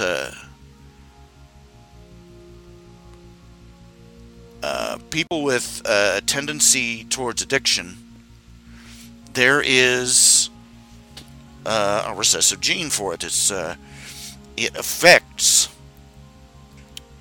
There is a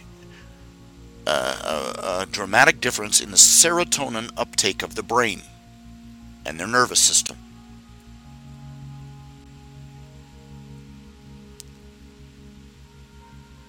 For whatever reason, but they've determined it's inherited. In one of these individuals, the serotonin, the receptors in their brain, there's an imbalance between how much serotonin they have in their body and how many and the receptors in their brain, cerebrospinal system, their nervous system, in their brain.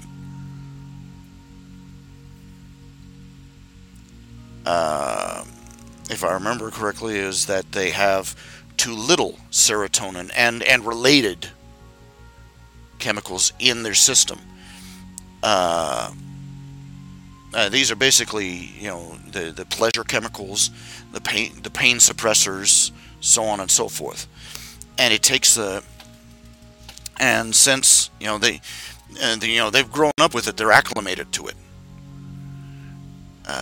But when they consume alcohol, the alcohol molecule, it basically takes the place of these serotonin, of these chemicals, and they latch on to the receptors in the neurons much more easily than the serotonin does.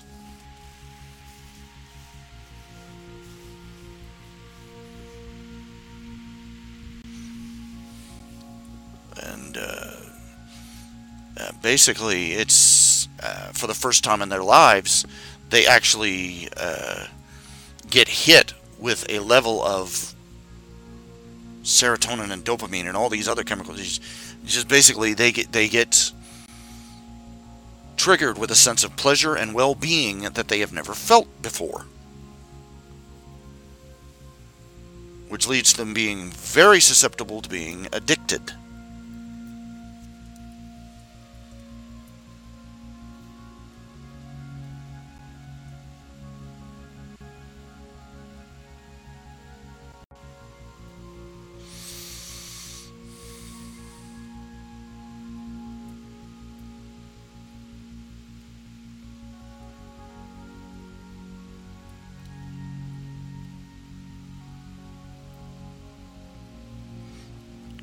All the same, we still have Alcoholics Anonymous.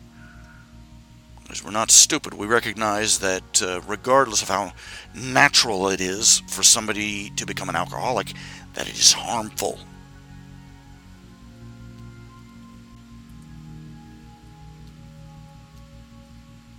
Call this a general thumb. Everybody assumes that the Christian morals are just arbitrary. They just don't like anything fun. The Bible just doesn't like anything fun.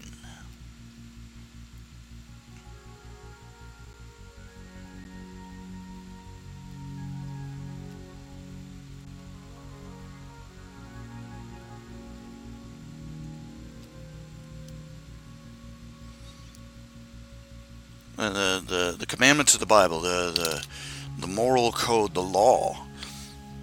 It wasn't just arbitrarily picking. God wasn't just arbitrarily picking things and saying, "Oh, you can't do this, you can't do this, you can't do this." There was a reason for every single one of the things in the Bible that were forbidden, and that still are.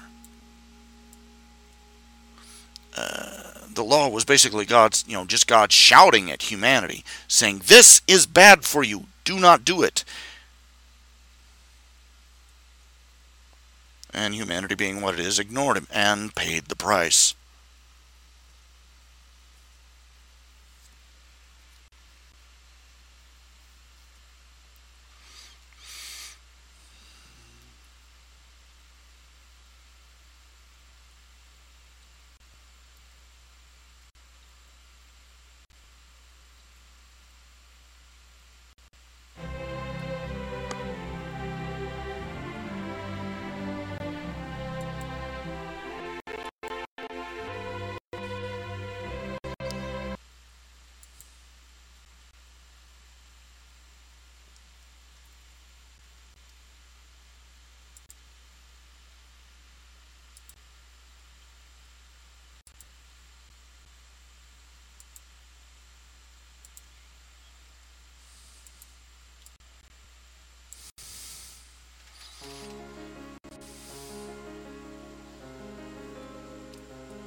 I said earlier before that it is frustrating sometimes when you see people who are basically ignoring every moral and ethical and common sense warning, and they seeming to get away with it. I mean, like I said, I keep using an example because they are terrifying, extreme. But you think about the Rolling Stones and just how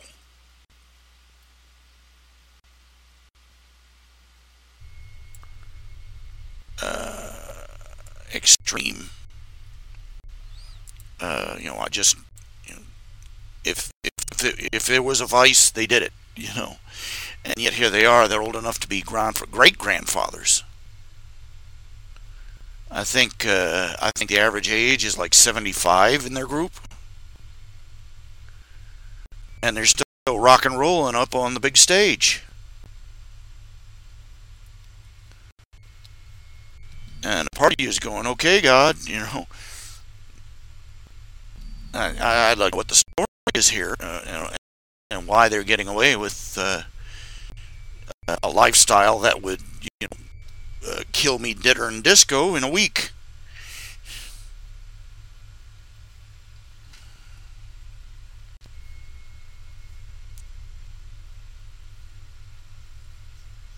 Sometimes you don't see the price until, sometimes the price isn't there on the surface to be seen.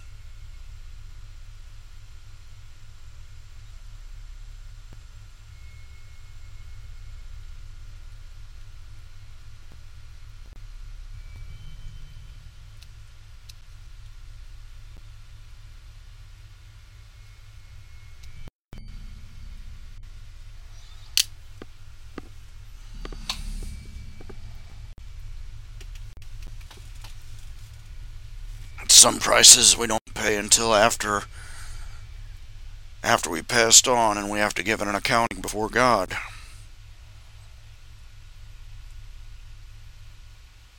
But we see enough people pay the price in this life that we ought to believe it when God says that there is a price to pay in the next.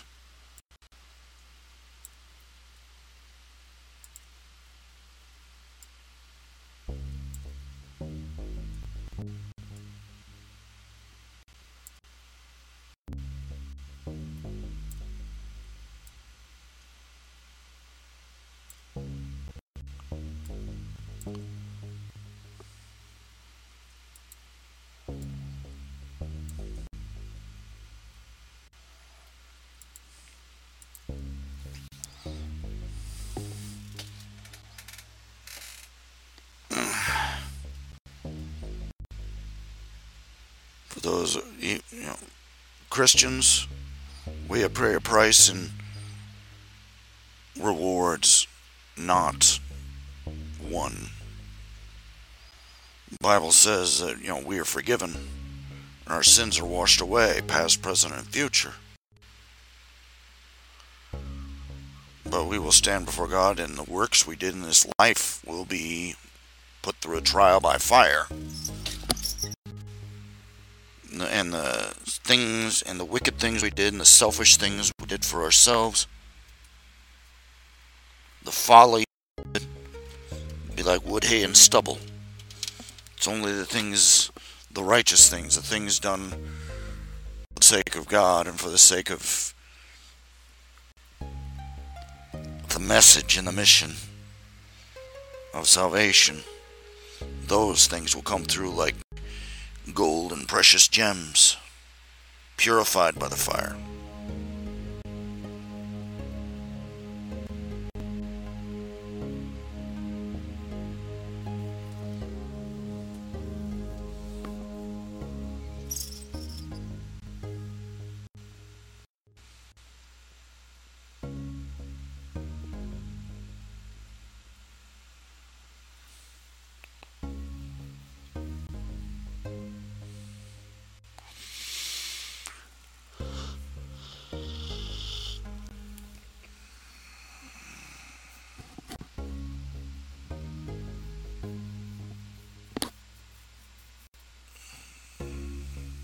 things we look at and we go, why did I wait? You know, we'll watch it burn up and we'll go, why did I waste my life on this?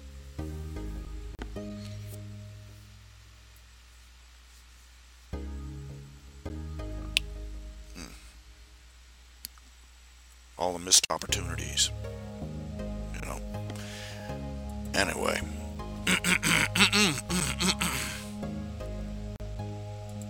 Croaking like a frog here. Ribbit. Ribbit. Ribbit.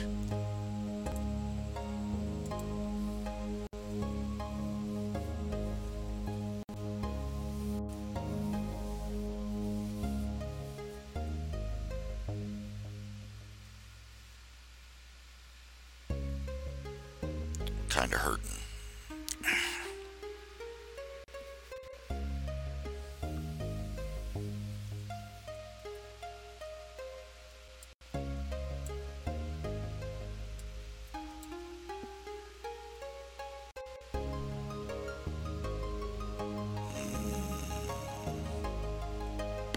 Probably going to be hitting the sack early tonight. Hopefully I'll be able to sleep the whole night through and my legs will feel a little better in the morning.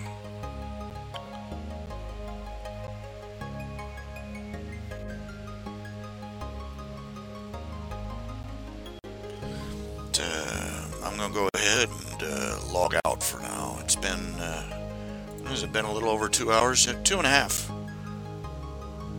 What are the stupidest commissions I've ever had to do?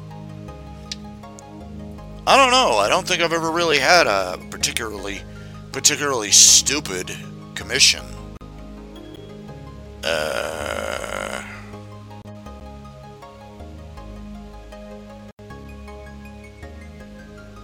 can't think of one, really.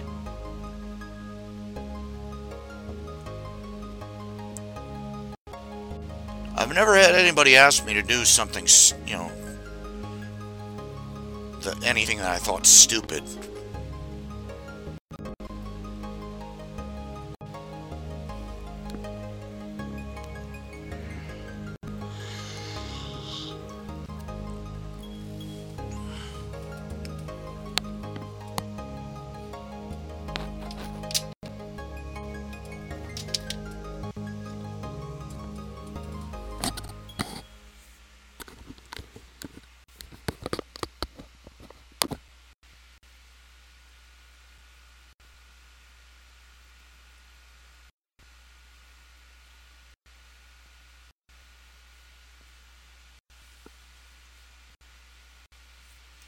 You know, if I was more successful as a commercial artist, I would probably have had hundreds of business type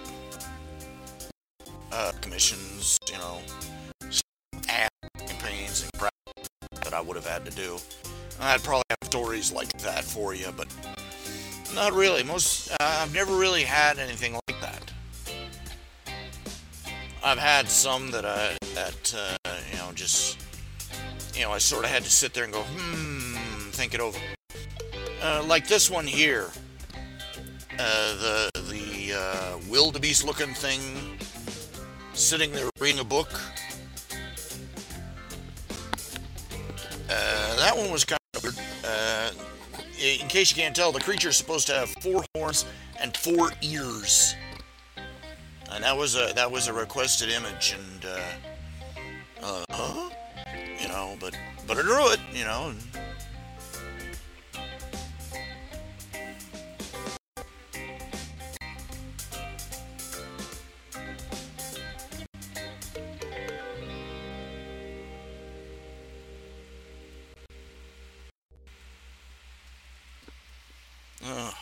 Ouch. Ouch, ouch, ouch, ouch, ouch, ouch.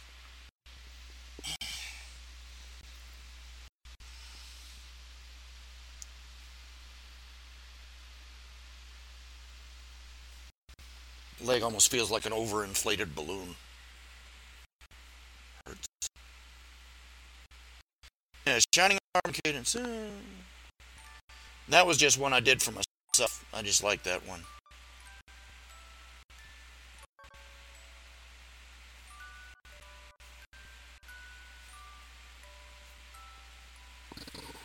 Ow, ow, ow, ow, ow, ow, ow, ow, ow,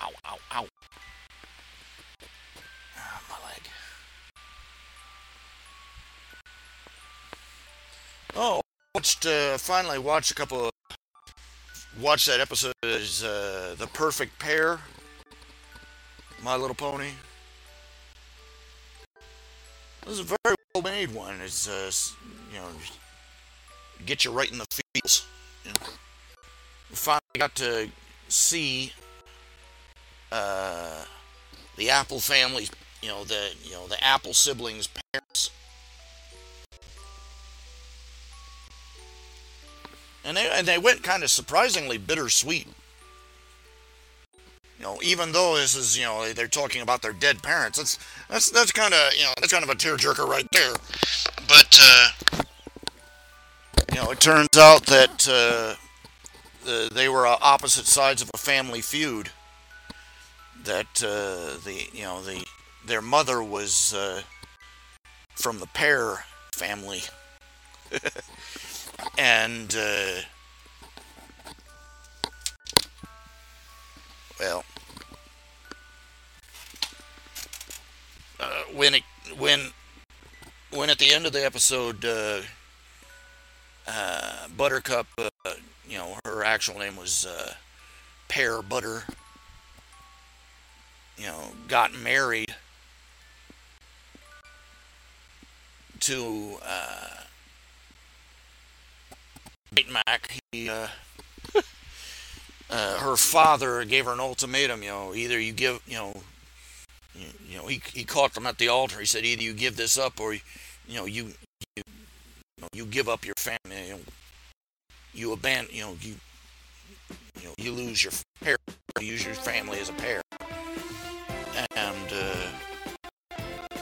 she obviously chose to be she chose to be an apple rather than to leave her new husband. And the whole story was about how Grandpa finally came back to Ponyville to see the grandchildren he'd never seen before. It's very bitter. Very sentimental, sweet story. Very well written.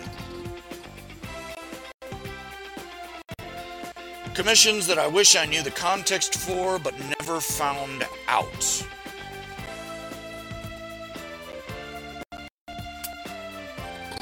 I don't know. I've never really had much issue with the context.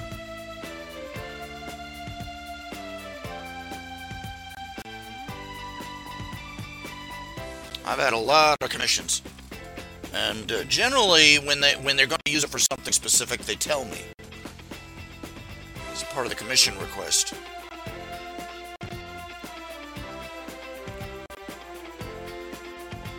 I've never really had anything that I've had to draw that I've gone, that was so weird. I go, what the hell is this for? I've never had that happen. I guess I'm sort of shy on really interesting stories from behind the scenes in that regard.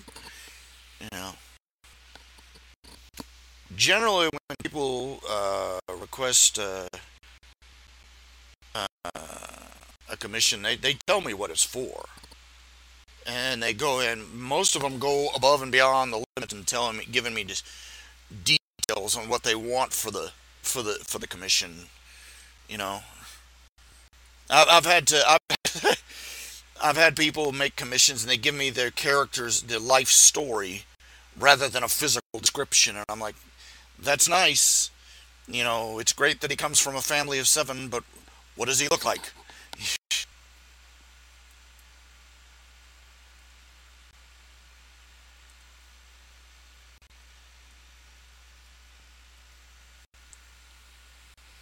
Oh, well, about that episode, the episode ends with, the climax of the episode is their wedding. They had a secret wedding. And Granny Smith and Grandpa both stumbled on it at the same time. And, Apple, Pear Butter tells her father, he,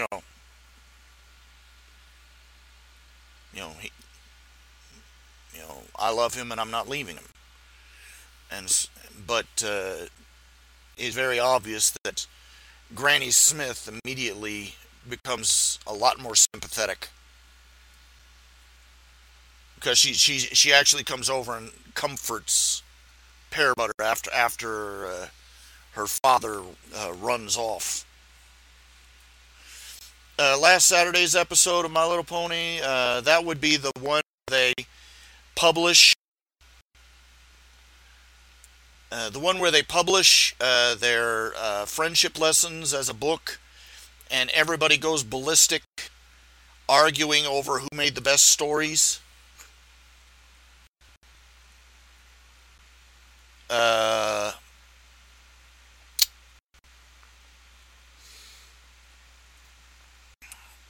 well, I only watched the very beginning of that episode and the very end of that episode because I've only skimmed it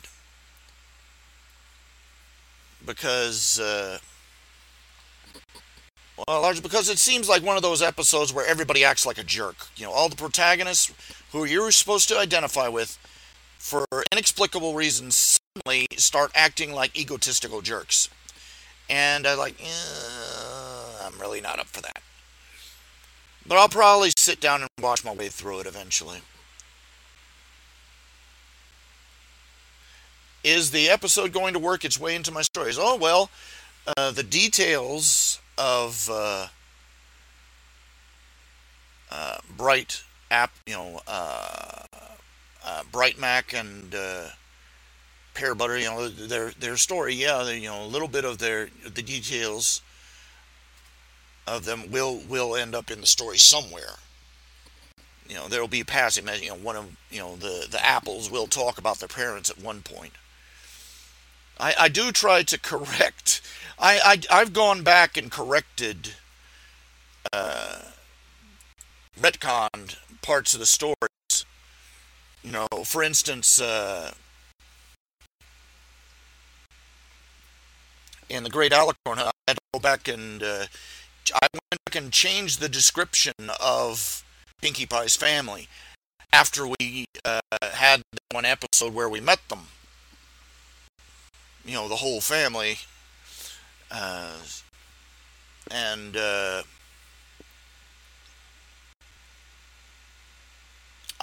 actually went back and had, originally I only had Rainbow Dash's father show up. But if you go back and look at that chapter now, when they're getting coordinated, when they're going to be coordinated, and everybody's getting off the train, I had wrote in that her mother was there too, and I wrote those in. I tend to do that, because one of the big mysteries, one of the things all the fans, myself included, are desperately eager to find out, and to get right, is the information on their families. And we're still waiting to see what Scootaloo's family is like.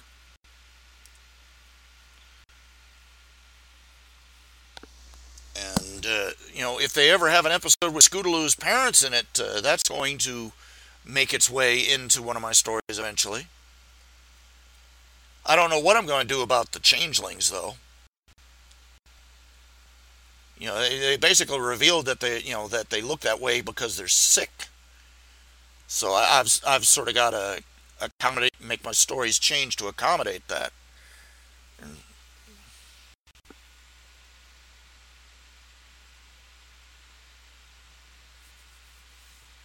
yeah, I sort of picked that up from what little I saw of the episode. That the main six are mouthpieces for the writers, and the rest of Ponyville are strawman representatives, critics of the show. Yeah. Well, they've got a love-hate relationship with the fandom. Let's face it, they do.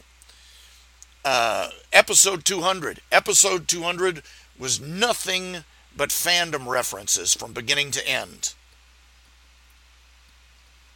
And everybody, I loved it. It was brilliant. They had Derpy Hooves and the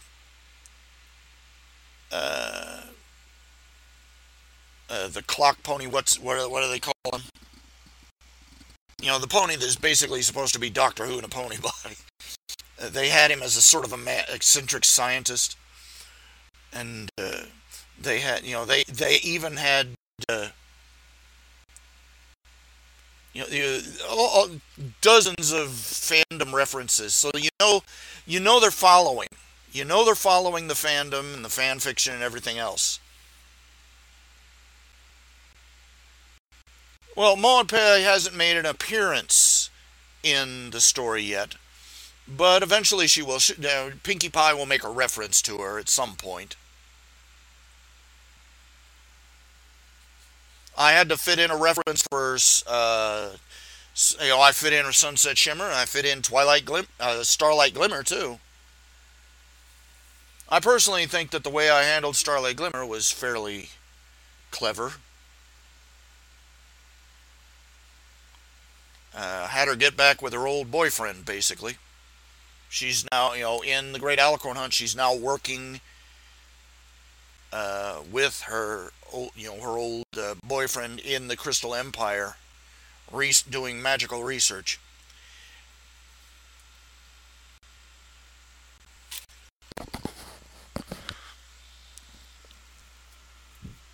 Yeah.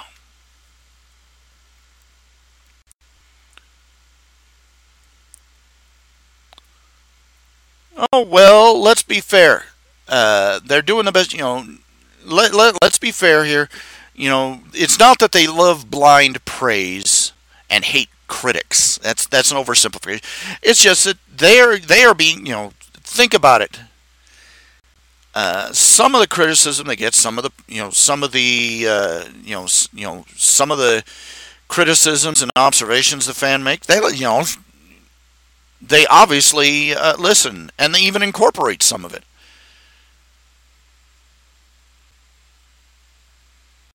But some of it's got to get tiring. After the 500th person asks, "Come on, really, is Pinkie Pie related to Applejack or not?" They got to be sick of it. Or people nitpicking about different details, or things or criticizing things they don't know the full story yet, that kind of thing. That's going to bother people, especially when you bust and you hump for it, doing it for a living. But I kind of like the fact that I almost got Fluttershy's family right. Because if you've seen the episode with her family, in the Great Alicorn Hunt, her family gets off the bus, and you got they're all three look like they're all shy, they're all quiet, they're all soft spoken as she is, and the father is a cloud sculptor and her mother grows exotic plants. And they finally had an episode where we met her parents, and guess what? They were both soft-spoken, and they're both sweet, very quiet, just as quiet and meek as she was. And the father was, collected clouds, and the mother grew plants.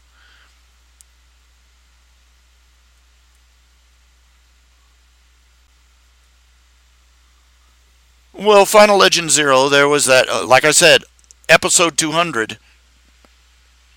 They basically threw everything the fans have ever come up with on screen, more or less, and made it canon.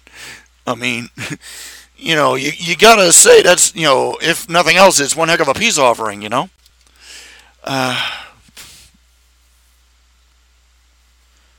course it does, like I said, it's a love-hate relationship with the fandom.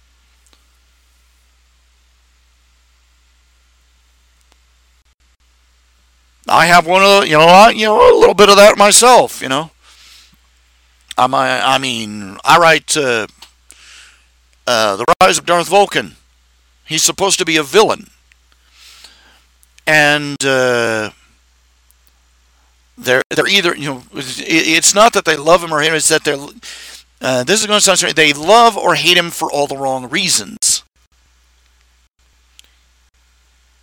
I've noticed that I realize it wasn't that so much that they that they thought he was the greatest thing ever, but that was kind of disturbing in and of itself. They think that Darth Vulcan is the hero and he's therefore always in the right. Like, no. But the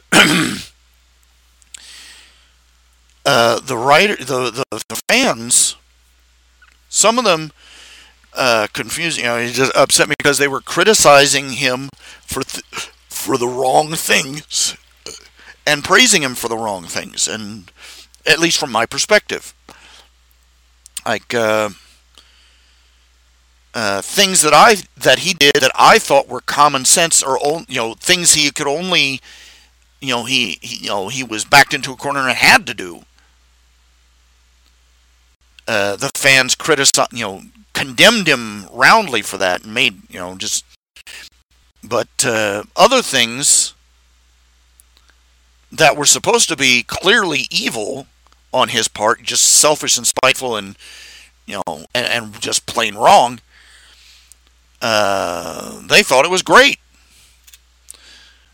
Tormenting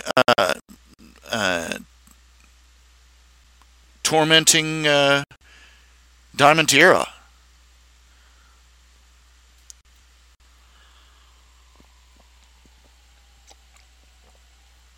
For example, that was it. Some of the things that happened to her were accidental, quite honestly. Because let's face it, the Diamond Dogs aren't that bright, and they didn't know how to how to handle taking care of a prisoner who was a little four-legged herbivore.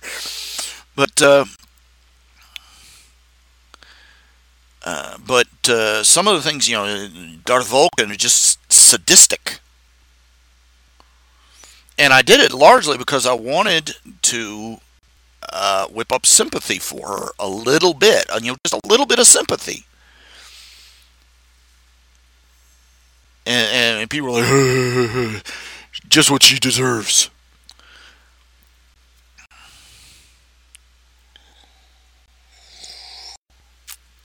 I had to go on for several chapters and show them that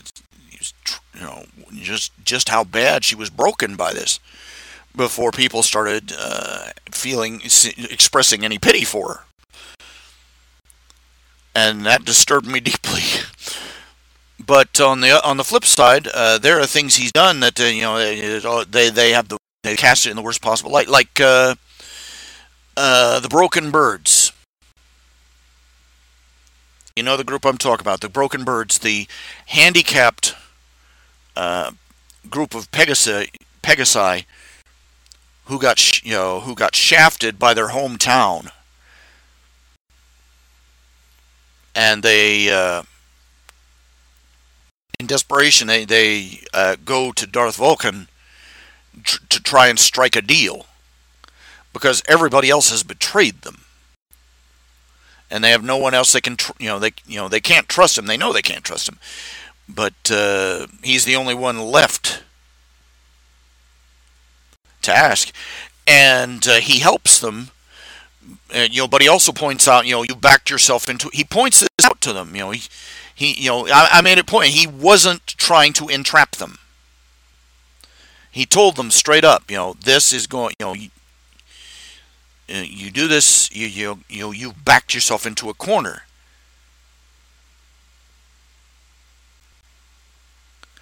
And you can working for me is your best option.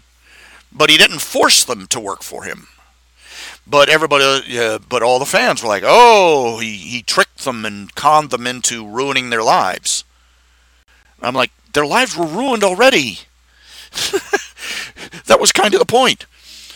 And there are other fans, there are other fans that, deeply criticized Luna for making the Bat Ponies in the first place. In the storyline, it turns out that the Bat Ponies, the Pegasi that have bat wings and bat-like features and such, that Luna created them specially to be her own night guard.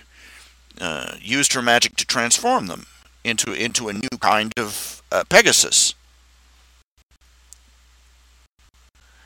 And one of the effects was basically uh, they're partly vampiric. They're part vampire bat, and they are not only carnivorous, but they need to have blood from their from their hunt. They need to hunt. They need to kill. They need to eat meat, and they need blood to be strong and healthy. And if they get a good amount of blood, they're faster and stronger. They're faster than they don't have the weather control powers that regular Pegasi do, but they are faster than regular Pegasi when they're in good health and when they have been they have recently fed on blood, and they are stronger than an Earth pony. And people jumped all over that. How could Luna be so irresponsible as to blah? And some of these fans just dumped all over her for making that choice. But they're kind of forgetting that she didn't force them into this. She offered it to them, and they took it, warts and all. And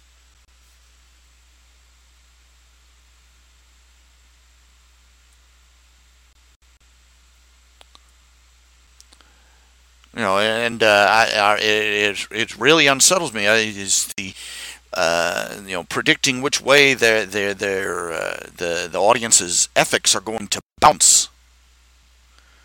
What are they going to find upsetting next? What are they going to get angry at? What are they going to, what are they going to worse? What are they going to approve of that's supposed to be, too horrible to speak of? And you go, wait. Are we even on the same page? And sometimes it's very alienating. It's very alienating. As a Christian, I know I'm a stranger in a strange land. My values are not those of the world in general.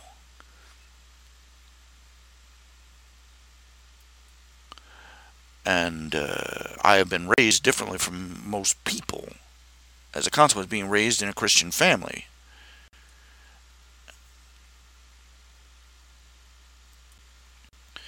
But sometimes, the differences in outlook. But some of it is attributable to that.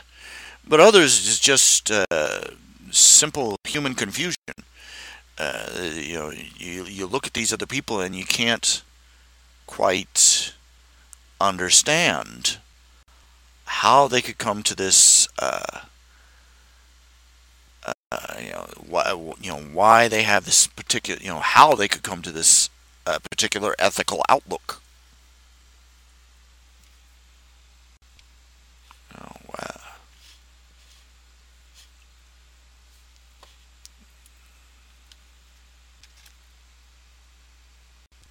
You're saying that that chapter with Diamond Tiara's kidnapping made you nearly drop the fic entirely. Oh, that's that I actually find encouraging, because I'd hate to think that I don't like grimdark. I don't like hopelessness. I don't like nihilism. I don't like people who write fiction that wallows in misery. And I have particular objections to people. It's like they're writing a story and they come along. Oh, here's a hope spot, and they stomp it out as hard as they can. Because life sucks.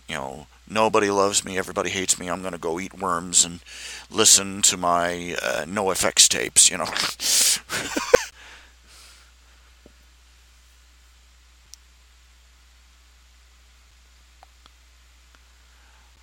In the end, it didn't really matter. Wah! But I'm glad you stuck with it, because that was the kind of point. I took her through the grimmest possible thing I could think of without going,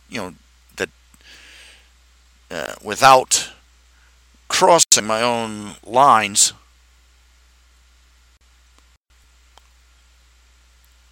but I brought her back out of it on the other side. I believe in hope.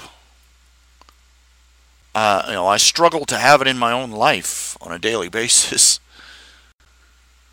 I'm a very negative person by nature, by humor, and but I believe in it.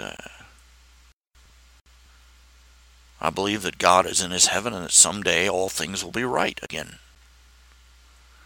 And it's a hard slog to that day, but someday. I have my doubts and my fears, but I think the reason that man has so many fears is because he has so much hope. But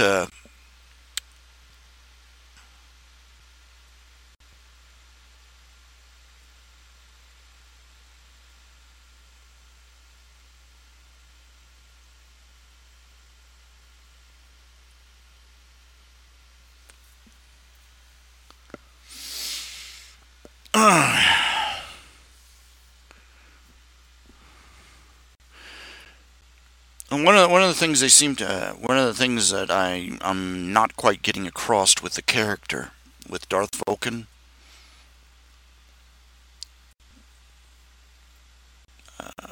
You'll notice he often does things that are very moral, very ethical.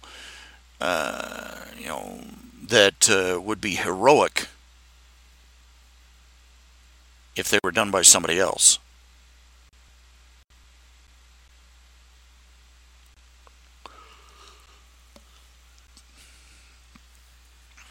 And well, for instance, his code against killing.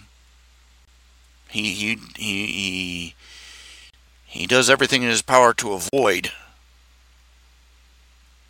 taking lives, and his rationalization is that because if I kill one of these people, they're going to be all over me like white on rice, and that's the rationalization. But it's supposed to be that it's obvious that it's a rationalization, that he really is morally appalled at the idea of permanently harming or killing someone.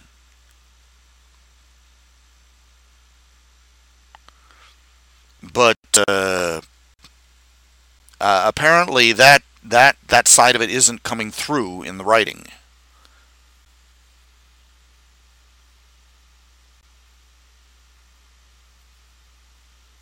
Oh yes, he killed Tyrek and a dragon, but he was fighting for his life in both cases. In the case of the dragon, the dang thing was trying to eat him.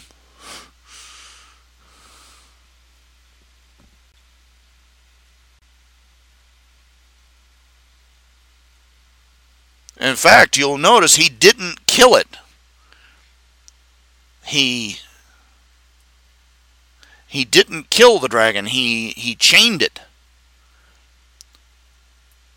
And then it tried to breathe fire on him, so he plugged its nose and its head exploded.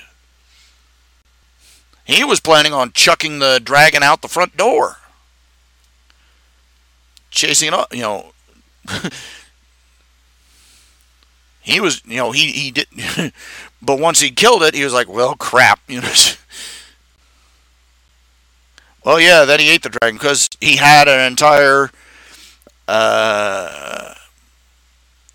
he had an entire tribe of bulldog orc things to feed. And he was all out of kennel ration,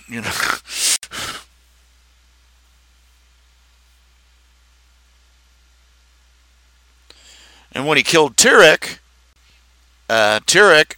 basically magically attacked him right in his own throne room. Again, do or die.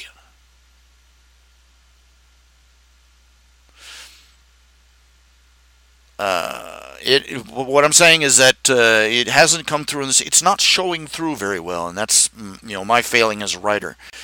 But he had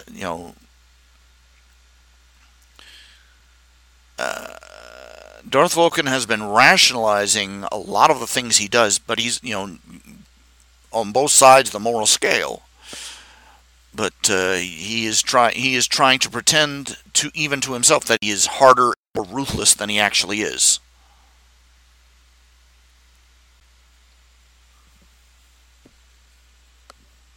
Half the reason he's waking, there have been little hints dropped throughout the story. He wakes, he doesn't sleep well, and he apparently has serious nightmares on a regular basis because he's been known to wake, he's known for waking up screaming. He's basically because he is reliving some of the worst things he's done or had to do or thought he had to do in his nightmares. And he's got things he's done that he has blocked out of his memory.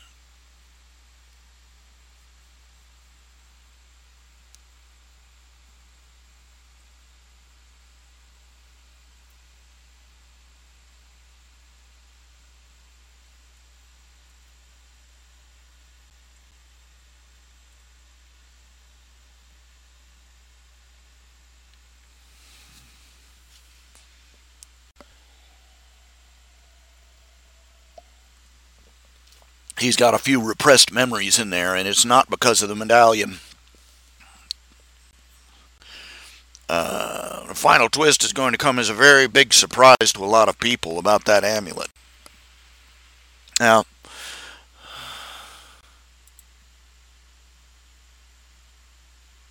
writing a villain is a very interesting proposition, in case you haven't figured it out.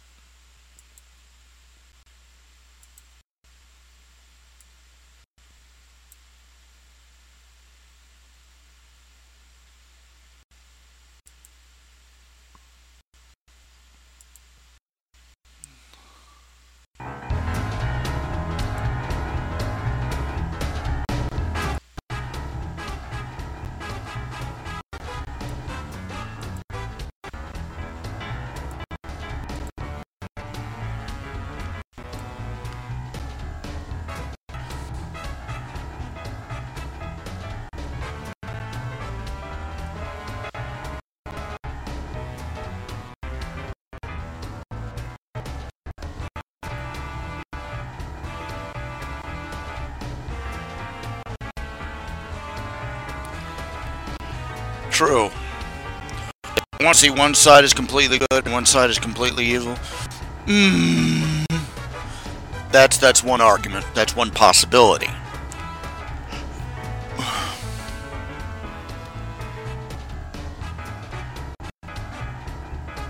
But I think that itself is an oversimplification.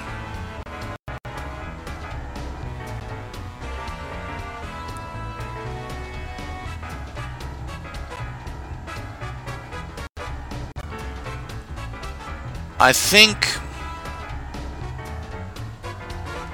part of what it is that people have trouble realizing that it's possible for there to be a good side and a bad side, even if the good side isn't perfect. And even if the bad side isn't, totally puppy-eating evil.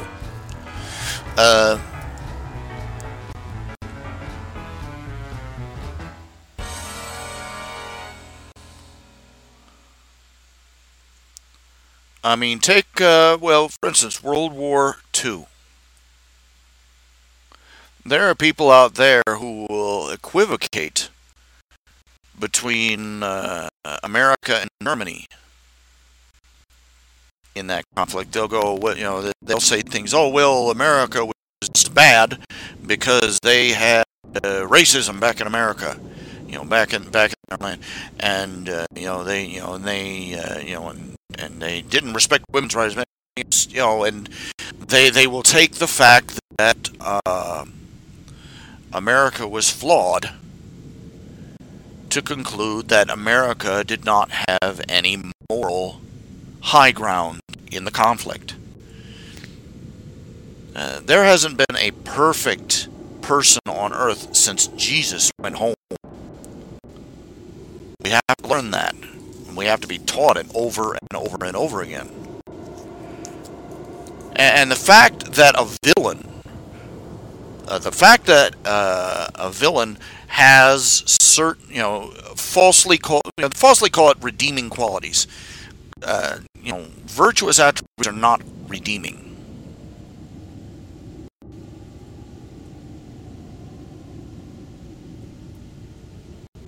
There's only one thing that redeems in this life. And it's not the occasional pet the dog moment.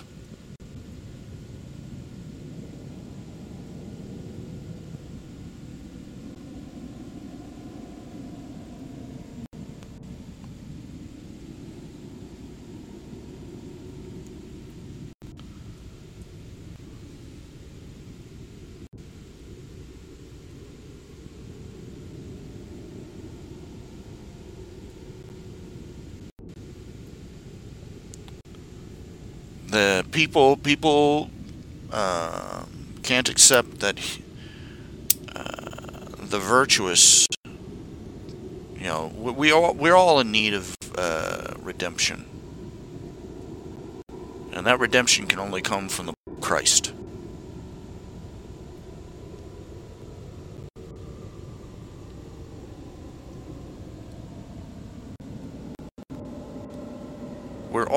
In other words, we are all flawed.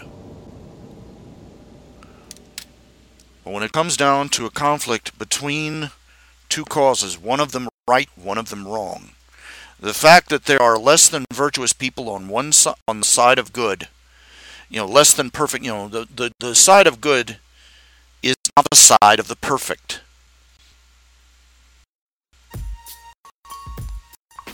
People don't understand that. People have forgotten that.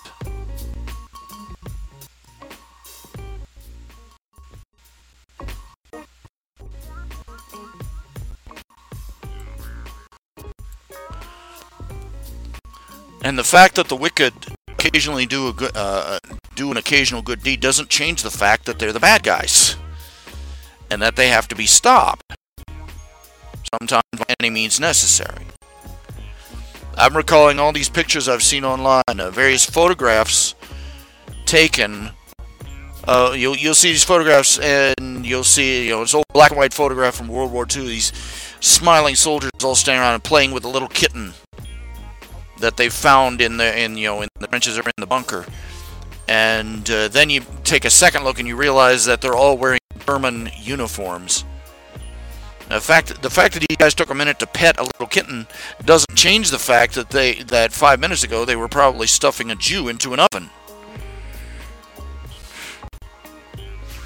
Doesn't change the fact that their leader was conquering the world and trampling a path of blood across it to do it.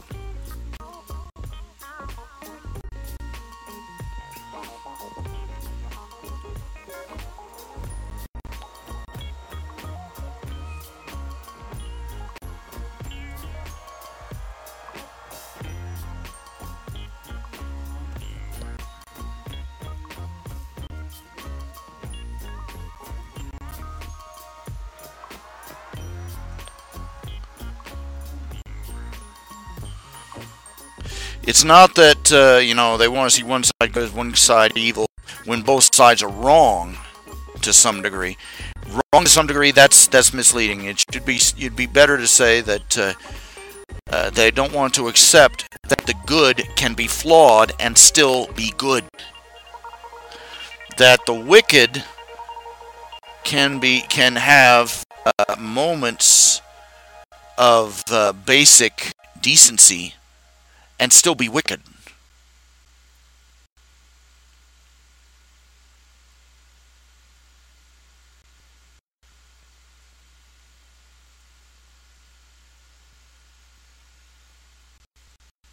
If you follow what I'm saying.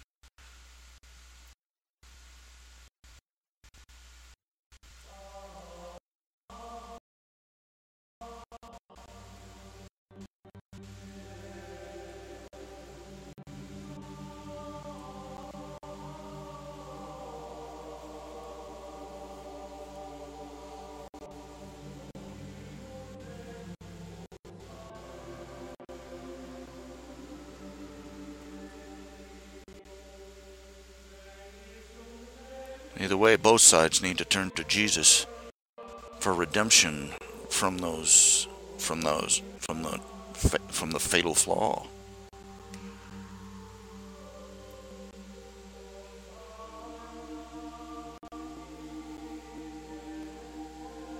We're all flawed creatures, and the difference between the two sides, when you talk about good versus evil, is that one group of flawed individuals chose to pursue the high road, while the other group decided to pursue the low road.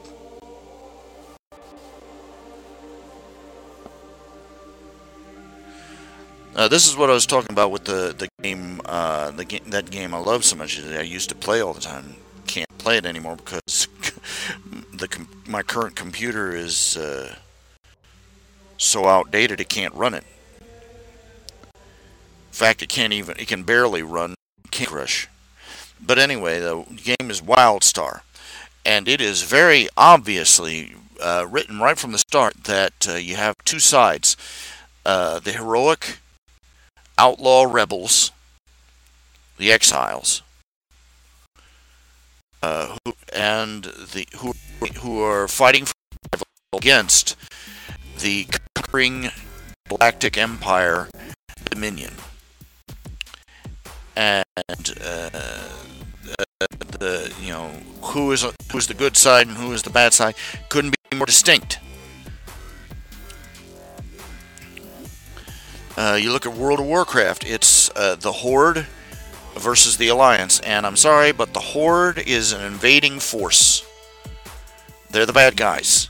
They were an invading army from another world. They were supposed to be the minions and slaves of demons, and they destroyed one world and were invading another, the world of the Alliance. The distinction between the two couldn't be more clear. In fact, the good guys occasionally did bad things, and the bad guys occasionally did good things, didn't change the fact that there was a good and a bad. But the writers, the game designers, and the fans are trying to push it. The both sides are just basically morally equivalent. They're just opposite sides of the same argument. Blah blah blah blah blah blah blah blah blah. Just slap the stupid out of them. Now, this is the problem we have today. There are people that won't take their side in an own argument, and they won't take their own side in an argument. We've got there are people out there. I've had people in my Facebook feed who are posting memes such as that the real threat to America is white racists.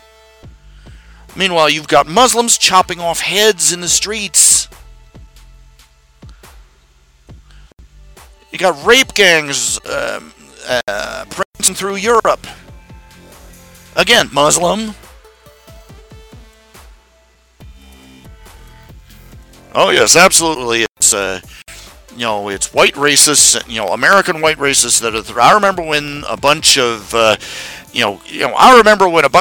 redneck racist Southerners knocked down the Twin Towers. Don't you? No, neither do I.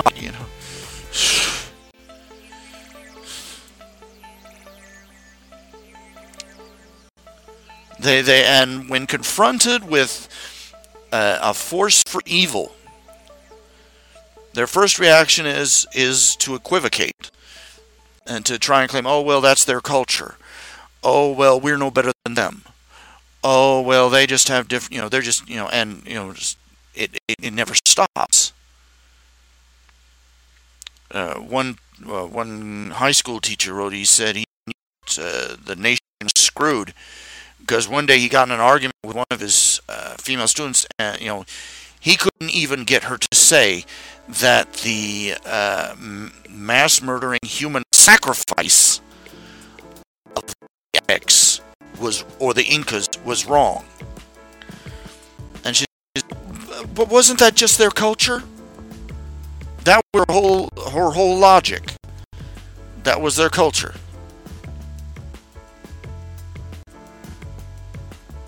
We don't want to believe. People don't want to believe in good and evil, because that means that they are accountable to eschew the evil and pursue the good. And then they might end up finding religion or something. Wouldn't want to have that happen. Might end up finding Jesus. Goodness, can't have that.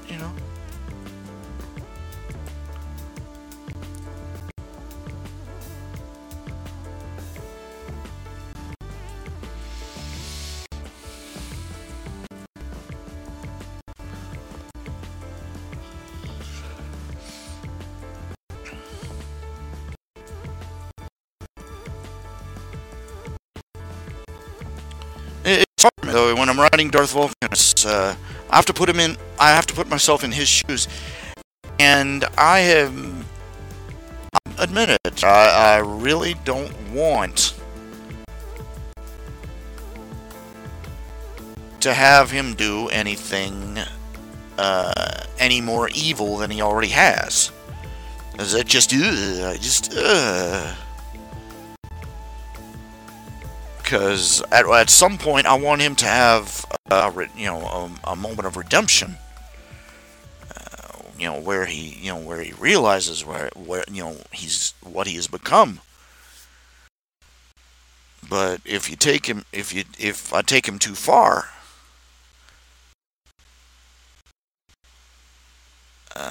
then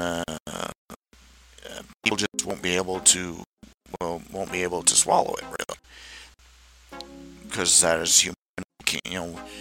We see somebody who's committed unspeakable deeds. We're a little reluctant to believe they've had a change of heart.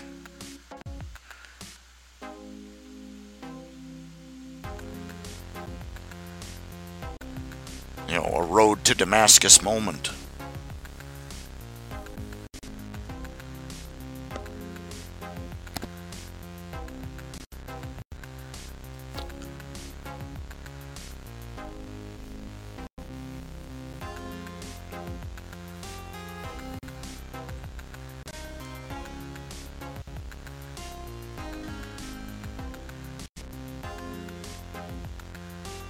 That was a little bit of foreshadowing. Was when he attended the Diamond Dog funeral,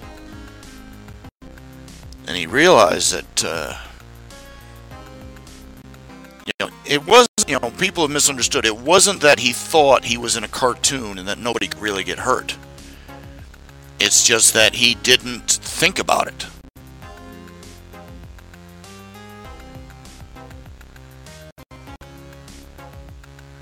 He did what he did, and he didn't consider the consequences. And then he looks around and he realizes that his actions, surprise, had consequences. And it shocked and it grieved him. He had actually caused the death. That some of his minions had died fighting for his causes.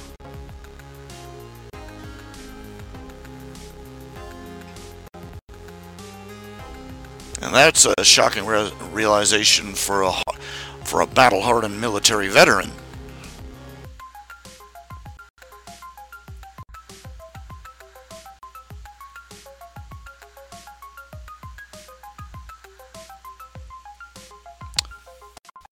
Much less a teenager who's playing at being a mighty warlord. It has been about 3.5 hours. I'm going to call it a night. I'll probably do another broadcast tomorrow night. I'll catch you all then. Thank you all for sticking with me. And in case you didn't guess, this has been Spleen Squeezins. Y'all take care. Y'all say a prayer for me, because God knows I need all the prayer I can get.